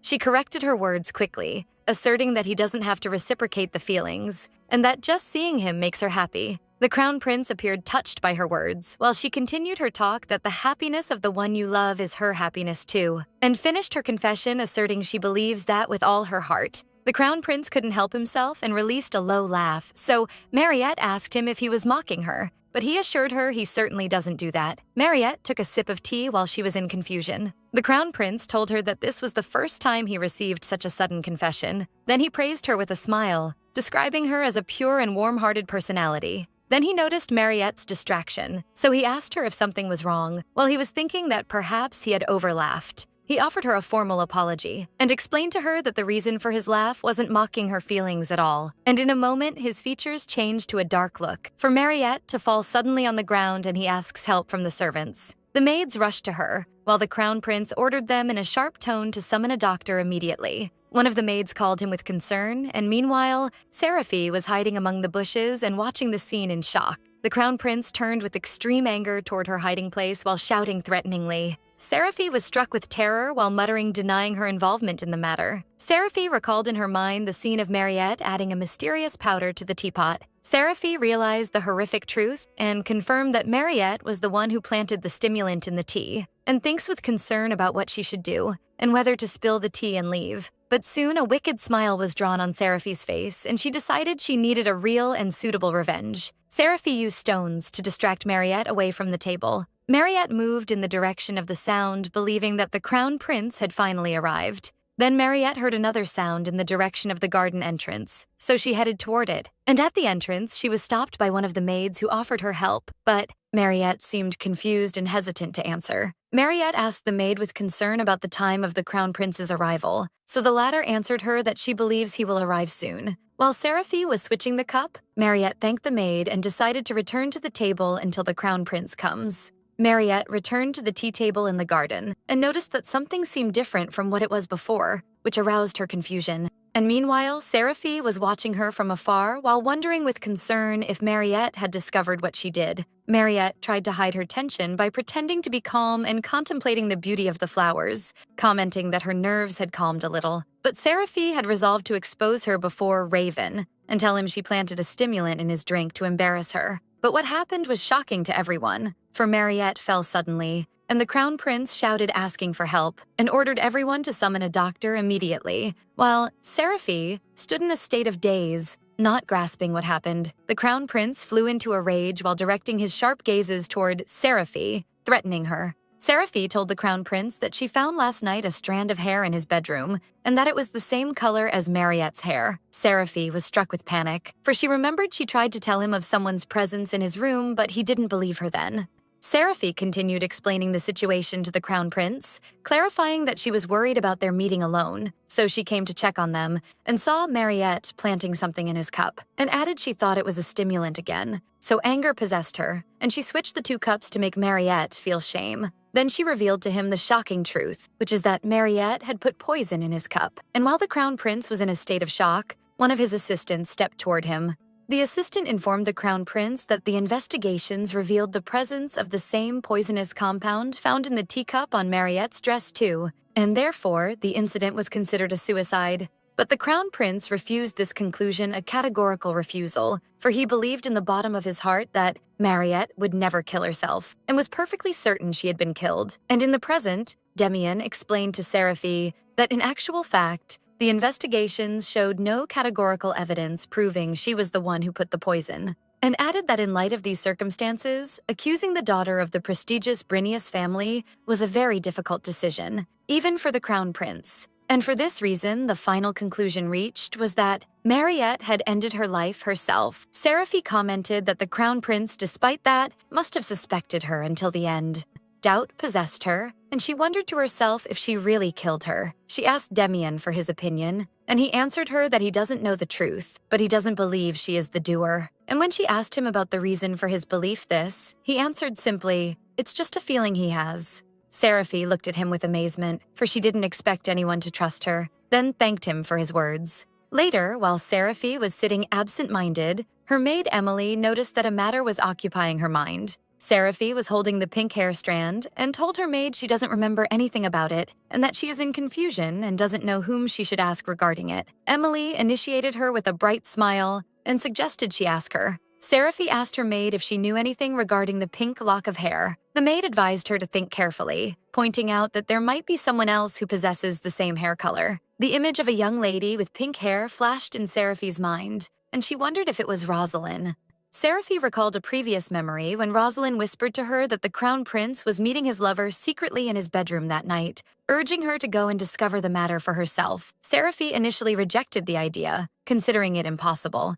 Rosalind wondered about her excessive confidence, so Seraphi explained to her that the crown prince leaves for his office early, works hard all day, then trains vigorously, and returns to his residence immediately after that, asserting that he has no time to meet women and that what she was saying was just a rumor. But Rosalind grabbed her hand firmly and reminded her that the crown prince leads the army, and wondered if someone like him would find it difficult to move secretly and avoid people's eyes, guessing that perhaps he had been holding secret meetings inside the palace all this time. Rosalind's words struck Seraphi with shock and anxiety. Rosalind tried to calm her down and suggested she go and see for herself, but Seraphi completely rejected the idea. Rosalind was surprised by her refusal and asked her for the reason, so Seraphi told her that the Crown Prince himself had told her that he does not care about women. Seraphi continued to defend the Crown Prince, asserting that he would not lie about such a matter, and that if he were interested in someone, he would have told her frankly. Furthermore, he would not hold secret meetings inside the palace, but would go out to enjoy his time outside given his personality.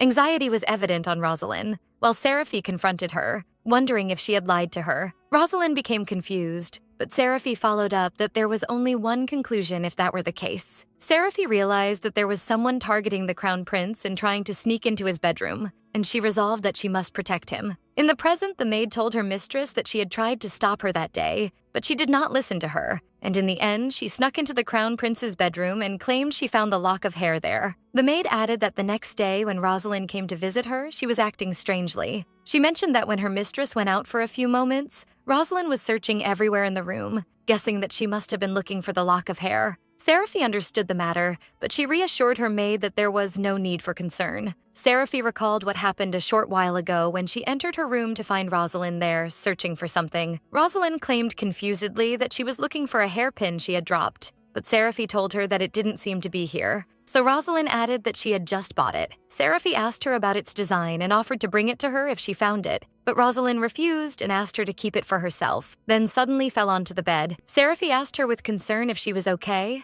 and Rosalind answered that it wasn't serious. Seraphi advised her to rest at home, but Rosalind told her she came because she was worried about her, wondering if she had been scolded for sneaking into the Crown Prince's bedroom. Seraphi reassured her that it was fine and that the Crown Prince was a bit angry, but there was no problem. Rosalind apologized to Seraphi, claiming the rumor was false, but Seraphi surprised her by saying that someone was actually there. Rosalind wondered in amazement what she meant, so Seraphi told her that she saw someone escaping through the window. She whispered to her that she found a lock of hair as evidence and that she only needed to find out who it belonged to. Rosalind asked her about the hair color, and Seraphi answered that it was red. Seraphi pretended to be puzzled, wondering who would do something as daring as that. Rosalind looked at her with disgust and thought to herself how foolish she was. In another scene, Rosalind suggested to Seraphi that the lock of hair might belong to Mariette. She added that the hair color looked similar and that she was the first person who came to mind when thinking of red hair, so Seraphi nodded in agreement. Seraphi remembered how she used to think that Mariette was a good person. Rosalind took advantage of the situation and mentioned that Mariette had been interested in the Crown Prince for a while and that it was very possible. Then the maid asked her mistress in surprise about Mariette, and she answered in the affirmative, but the maid pointed out that the hair color was also the same as Rosalind's hair color. Seraphi replied angrily, wondering about the point of her words and asserting that Rosalind would not do something like that and that she was helping her out of kindness only. The maid backed down and answered her hesitantly. After several days, the maid was in the market, and after she bought what her mistress requested, only the perfume remained to be bought. The maid glimpsed two people from a distance and realized they were Rosalind and Mariette. The two ladies were whispering, and it appeared they were careful not to be seen by anyone. Then they left. The maid hurried on her way to tell her mistress what she saw. When she arrived, she was in a state of shock, thinking that Rosalind had already preceded her there. Seraphi was bidding farewell to Rosalind, who was about to leave. Seraphi warned Rosalind to be careful, which caught the attention of the maid who was watching the situation. The maid called her mistress and told her she had something important to tell her. Seraphi asked her what it was. The maid told her that she saw Rosaline and Mariette together in the market whispering, and they were watching their surroundings cautiously. Seraphi replied that this was normal. The maid was surprised by her reaction and wondered if she knew about it beforehand. Seraphi explained to her that Mariette was the one who planted the stimulant and that Rosaline was the one who asked her if she had done so. She added that Mariette has a crush on Raven and that she plans to confess to him and asked to meet him privately. The maid was shocked and wondered if this was true. Seraphi confirmed the matter, and for this reason, Mariette is undoubtedly the culprit. The maid wondered if her mistress truly believed this, pointing out that there might be another possibility. But Seraphi interrupted her firmly, asserting that they have no time for this, and that Mariette is trying to meet the Crown Prince alone to confess to him, and that she is waiting for another chance to plant the stimulant for him. She resolved that they must stop her before Raven becomes a victim of her schemes. Thus, the maid recalled how her mistress went to the meeting place, misunderstanding everything. The maid recalled in her mind how the Crown Prince confronted Seraphi angrily, accusing her of interfering and manipulating things from behind the scenes. Seraphi tried to defend herself, explaining that she told him that Mariette was the one who put the poison and that she only switched the two cups. But the Crown Prince refused to believe her, asserting that Mariette is not that kind of person. Seraphi confronted him with a rhetorical question, wondering if he thought she was the one who would do such a thing. The Crown Prince grew tired of the argument and shouted in her face, considering that the matter was repeating itself again. The maid remembered how her mistress returned after that and said something strange. Seraphi entered her room, so the maid asked her what happened and how things went. Seraphi told her that Raven believes she is the one who killed Mariette. Despair possessed her as she thought about being considered a killer. A fit of frustration and anger overcame her. The maid tried to console her, realizing that she must be in a lot of pain. Seraphi sat down, wondering in despair why no one believes her. The maid asked her to tell her what happened in detail. Seraphi explained that she discovered that Mariette put a stimulant in Raven's cup, so she switched the two cups. But she realized later that what she put was not a stimulant but poison, which shocked the maid. The maid concluded that this was logical. Mariette tried to poison the Crown Prince, and this explains that she had no feelings for him. But Seraphi surprised her by saying that Mariette is not the guilty one. The maid was surprised by her words and wondered about Mariette's motive for putting the poison then. Seraphi asserted that she saw Mariette put something in the cup with her own eyes, but she was puzzled. Seraphi repeated her assertion that Mariette is not the true culprit. In other words, Seraphi summarized the situation,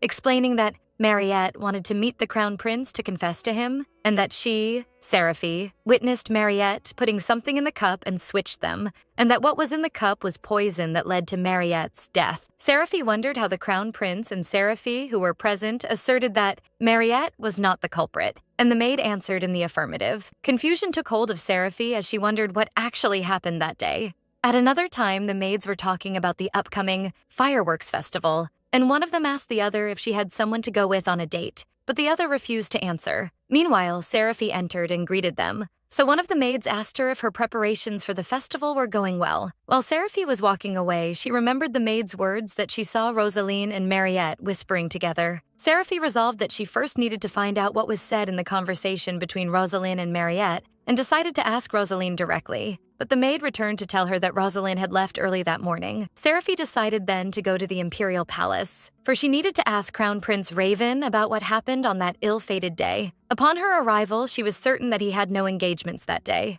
She guessed that he must be somewhere inside the palace. She wandered through the spacious palace corridors looking for him, only to be surprised by seeing him standing with Rosaline. The Crown Prince was thanking Rosaline for telling him about something that had slipped his mind entirely. Rosaline apologized, explaining that she only wanted to help. As a token of thanks, the Crown Prince offered for her to be his partner on the festival day. Rosaline was struck with surprise and happiness. The Crown Prince confirmed his offer with a smile as he extended his hand to her. Rosaline accepted the invitation, feeling very proud. The Crown Prince told her he would leave the task of preparations to her. Seraphi was watching the scene from a distance, wondering in shock if the two had started dating. Rosaline noticed her presence and called her name in confusion. Rosaline wondered anxiously how long she had been standing there, for she did not want to be seen in this situation. She explained that she never imagined the Crown Prince would care for her to this extent, and that she only wanted to help. Seraphi interrupted her and called her name, telling her she had a question to ask. Seraphi approached her forcefully, which puzzled Rosaline, who felt that the atmosphere was different from usual and that she might be slapped at any moment. Rosaline exploded in anger, considering that it was not her fault if the Crown Prince liked her, while Seraphi asked her sharply what she had been talking about with Mariette that day. Rosaline was surprised by her question. Seraphi asked her to tell her in detail what went on between them, but Rosaline did not expect this reaction. Rosaline shouted to herself that the Crown Prince had just invited her out on a date and wondered how she could be this cold, so Seraphi repeated her question in shock.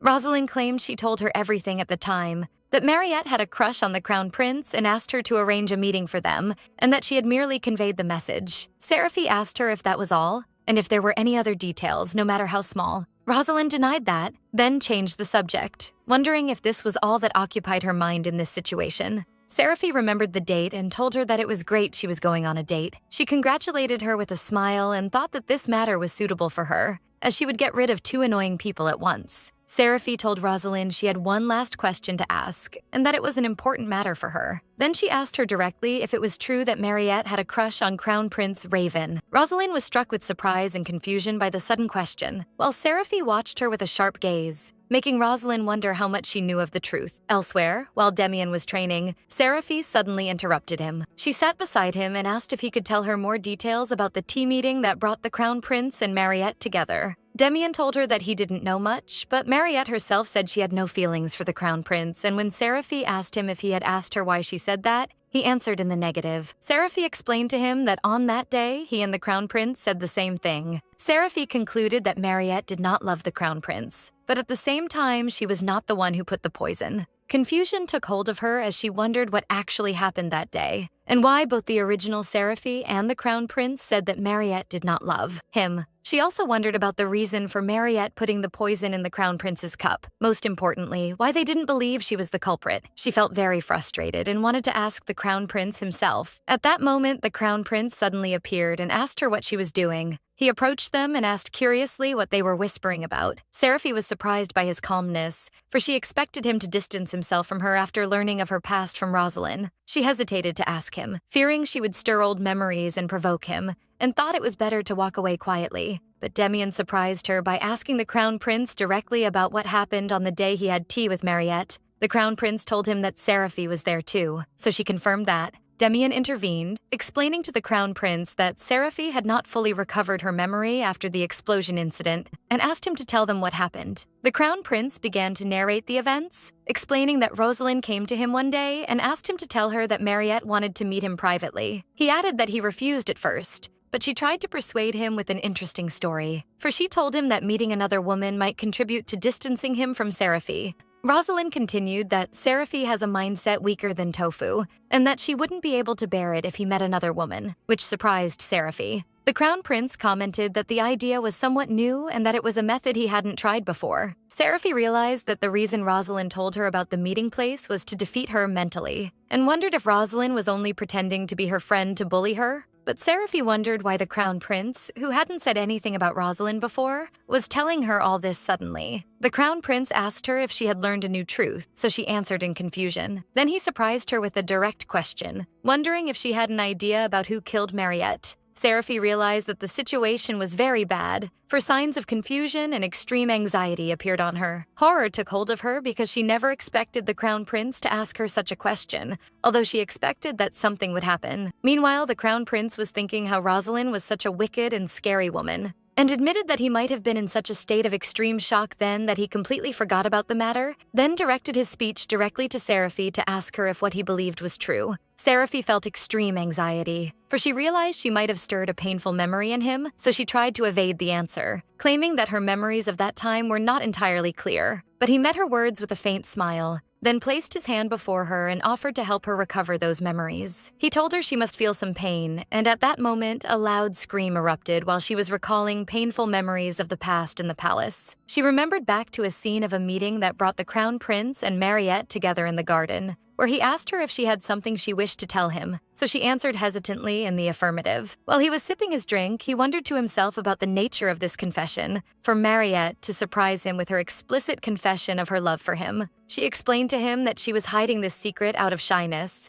but she no longer had a choice but to confess her feelings. And she continued her confession that she was in love with an extremely beautiful person, Lord Shahrazad. Confusion appeared on the Crown Prince from this sudden confession, and he asked her if she was talking about his relative, so she confirmed that to him enthusiastically. The Crown Prince wondered about the reason for her not going to meet him herself since she wanted that, pointing out that he is a friendly person and wouldn't be difficult to meet. She answered that she knows that, and that she was always watching him from afar, which aroused the Crown Prince's confusion, who wondered about her reason for doing that. She explained to him that her feelings for him weren't just simple admiration, and that she does not wish to be physically or emotionally close to him, for just staring at him makes her happy, and thinking of him gives her strength to continue in life, and that she is ready to offer anything for him, and expressed her extreme gratitude just because she was born in a world where there is someone like him, describing her love for him as unconditional love. The Crown Prince looked at her in shock, wondering to himself about what this strange woman was. The Crown Prince asked her if what she was saying seemed strange to him, so she answered in the affirmative. He tried to explain to her that what she feels is not a common feeling, but she asserted to him that it's okay even if he doesn't reciprocate her feelings, for just looking at him makes her happy. She added that the happiness of the one you love is her happiness too, and that this is what she believes from the depths of her heart. The Crown Prince couldn't help himself and released a low laugh, so she asked him if he was mocking her, and he asserted to her that he was completely serious about the matter. The Crown Prince told her that this was the first time he received such a sudden confession, Then he praised her with a smile, describing her as a pure and warm-hearted young lady. But he noticed her distraction suddenly, so he asked her if something was wrong, and at that moment, his features changed to a dark look.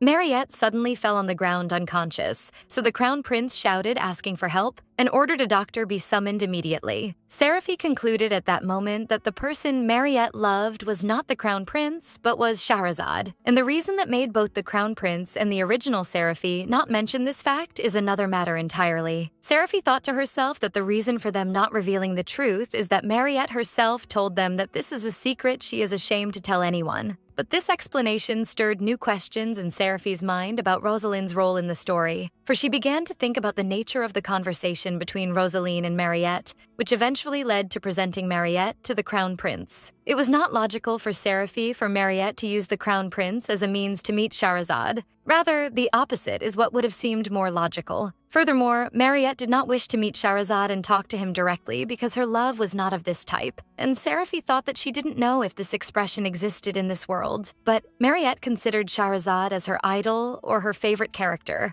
a girl obsessed with him, present everywhere and nowhere at the same time. Demian was in a state of confusion, wondering about what just happened, so the Crown Prince explained to him that he had shared his memories with Seraphi. At that point, Demian wondered about his own role in all this, while the Crown Prince looked at him silently. The Crown Prince asked Seraphi about her feeling after learning a new truth, so Demian felt he had been ignored. But Seraphi returned and focused on the most important issue, asserting that despite everything, she still doesn't know the identity of the person who put the poison. Seraphi was struck with panic and suddenly realized she was talking about all this in front of someone who has a psychological trauma linked to her, and blamed herself for what she was saying. The Crown Prince interrupted her thoughts with his question about whether she thought Mariette was lying, which surprised her. Seraphi wondered to herself about the secret of this calmness. For someone who believes she is the culprit, his behavior was strangely kind. She answered in the negative, explaining that Mariette did not seem like someone who could lie at all. The Crown Prince agreed with her, adding that among all the people involved in the incident, she seems the most innocent. Seraphi felt relief and concluded that Mariette is not the doer then, and thought she had survived imminent death, and thanked the Lord for that. But the Crown Prince warned her against jumping to hasty conclusions, reminding her that anyone can wear a mask. She looked at him in confusion, wondering to herself what he was trying to say. The Crown Prince asked her if she felt curious to know the identity of the true culprit, so she answered, of course, while she was praying in secret that it wouldn't be her. She asked him hesitantly if he knew who the doer was. The Crown Prince told her he has one person in his mind, but there are still some missing puzzle pieces that don't fit together. Seraphi stood thinking about the meaning of his words and those missing pieces. Later, Seraphi told her maid Emily that the person Mariette was a fan of was Lord Shahrazad, so Emily was struck with extreme surprise. But Seraphi told her there was more. Emily shouted that she knew that, and reminded her mistress that she had told her several times that Lady Rosalind seems dangerous and blamed her for not listening to her, and described Rosalind as a terrible person for deceiving a pure young lady and committing such a wicked act. So Seraphi tried to calm her down. Seraphi realized she might have said something unnecessary, while annoyance appeared on Emily. Seraphi asked Emily to help her change her clothes. Emily called her mistress, who was sitting on her bed, and asked her to put on her clothes. Suddenly, Emily's features changed to seriousness, and she told her mistress that today is that special day. Seraphi wondered in confusion what she meant by that day. Emily told her with extreme enthusiasm that this is the day a man will ask to go out with her on a date for the first time. Demian's arrival at the main gate was announced, for the guards to stand in reception of him with serious features. His sudden arrival aroused Seraphi's surprise, who knew in the bottom of her heart that his visit was not for a romantic date, despite the confusion that was drawn on her face. But her maid Emily was insisting with extreme enthusiasm on her own explanation, asserting that his coming alone to see a lady at this time, and with the festival approaching, only means an invitation to a date, and began trying to force Seraphi to change her clothes amid the latter's objections. And suddenly, Emily's face brightened and she announced with overwhelming happiness that Demian had already arrived, while Seraphi was trying to evade from between her hands. Demian entered the room with confident steps but with features shrouded in tension, while the guard opened the door for him to announce his presence officially. Emily whispered to her mistress while pointing to Demian, considering his obvious tension as the categorical evidence of the truth of her expectations regarding the date, while Seraphi asked her to calm down a little. Demian bowed with extreme politeness and began his talk admitting he came to ask a question he was obliged to ask, despite his realization that his sudden coming might seem rude. And while Emily was submerged in her rosy dreams, imagining that the talk was about the festival invitation,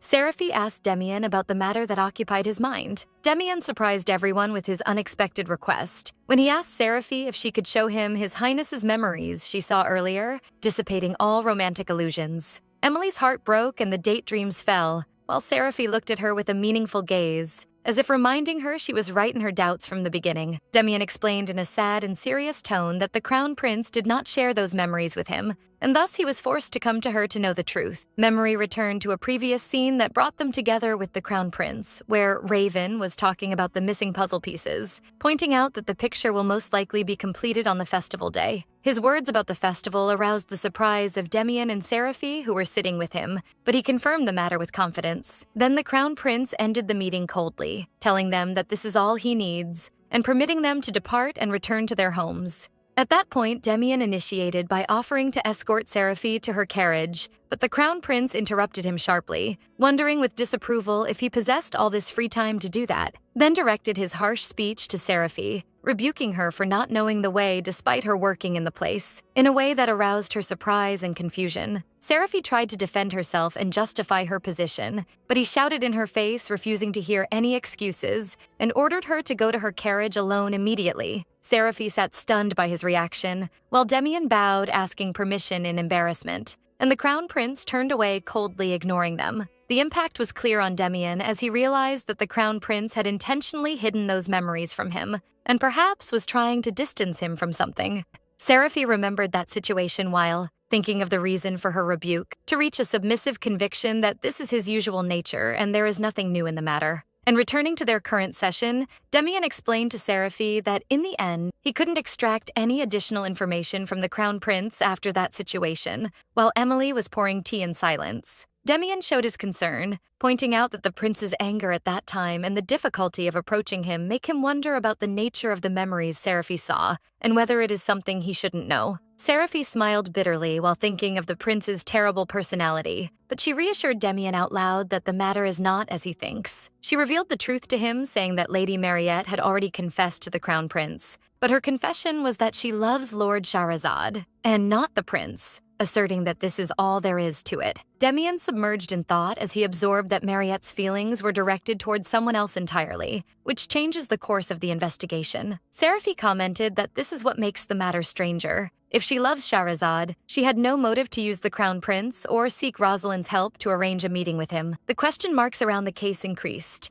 The relationship seemed intertwined and illogical. Mariette loves Shahrazad, Rosaline is the mediator, and mysterious attempts to use a stimulant or poison, and all that left the three in total confusion. Suddenly, Seraphi felt a sharp headache striking her head, and held her forehead in pain before Emily's concerned eyes. A hand extended toward her carrying a medicine pill, so Seraphi thanked the owner of the hand with gratitude. It turned out that Emily was the one who prepared the medicine beforehand, and expressed happily her readiness for such situations, despite her sincere wish that her mistress always stays in good health, while Seraphi took the medicine. Seraphi felt gratitude toward her maid, so she extended her hand to pat Emily's head gently, expressing her great thanks for her help, and admitting that although the sequence of events appeared misplaced, Emily's intervention was a real help to her. And while Emily was looking at her with surprise from this sudden praise, she raised a shocking hypothesis, wondering if Rosalind had lied and used Lady Mariette as a tool to assassinate the Crown Prince.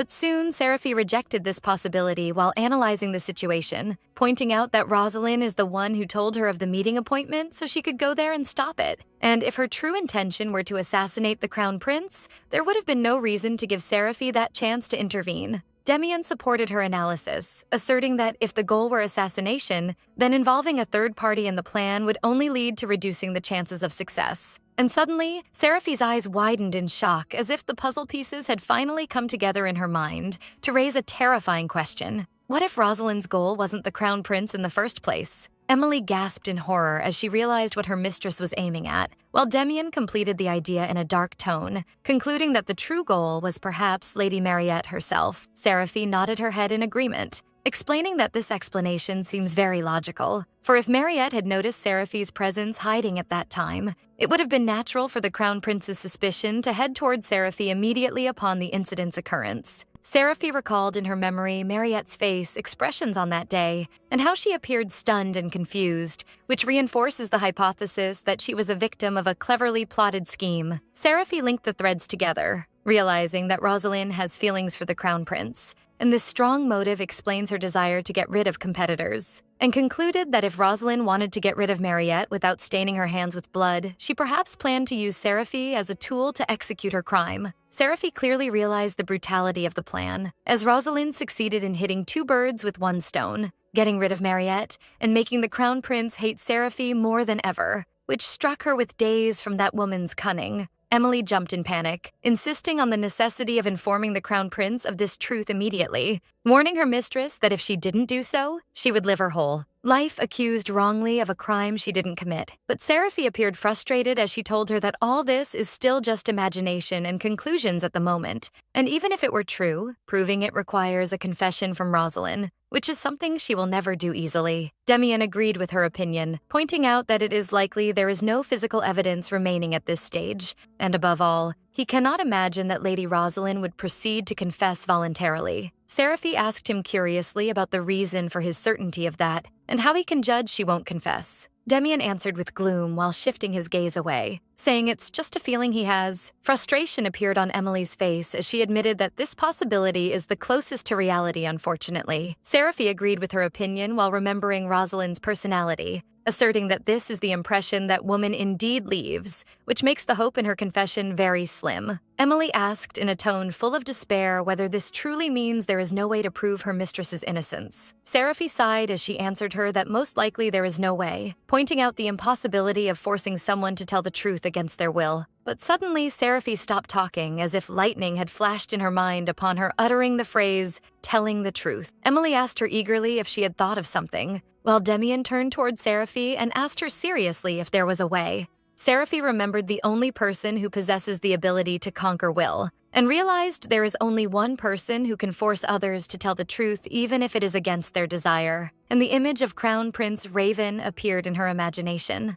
The scene shifted to night, where the quiet palace corridors appeared under the moonlight, while a mysterious figure was hiding under a cloak and walking cautiously. That figure removed the cover from her head to reveal Rosalind's face, whose features appeared a mixture of anticipation and caution as she stepped her steps toward her unknown destination.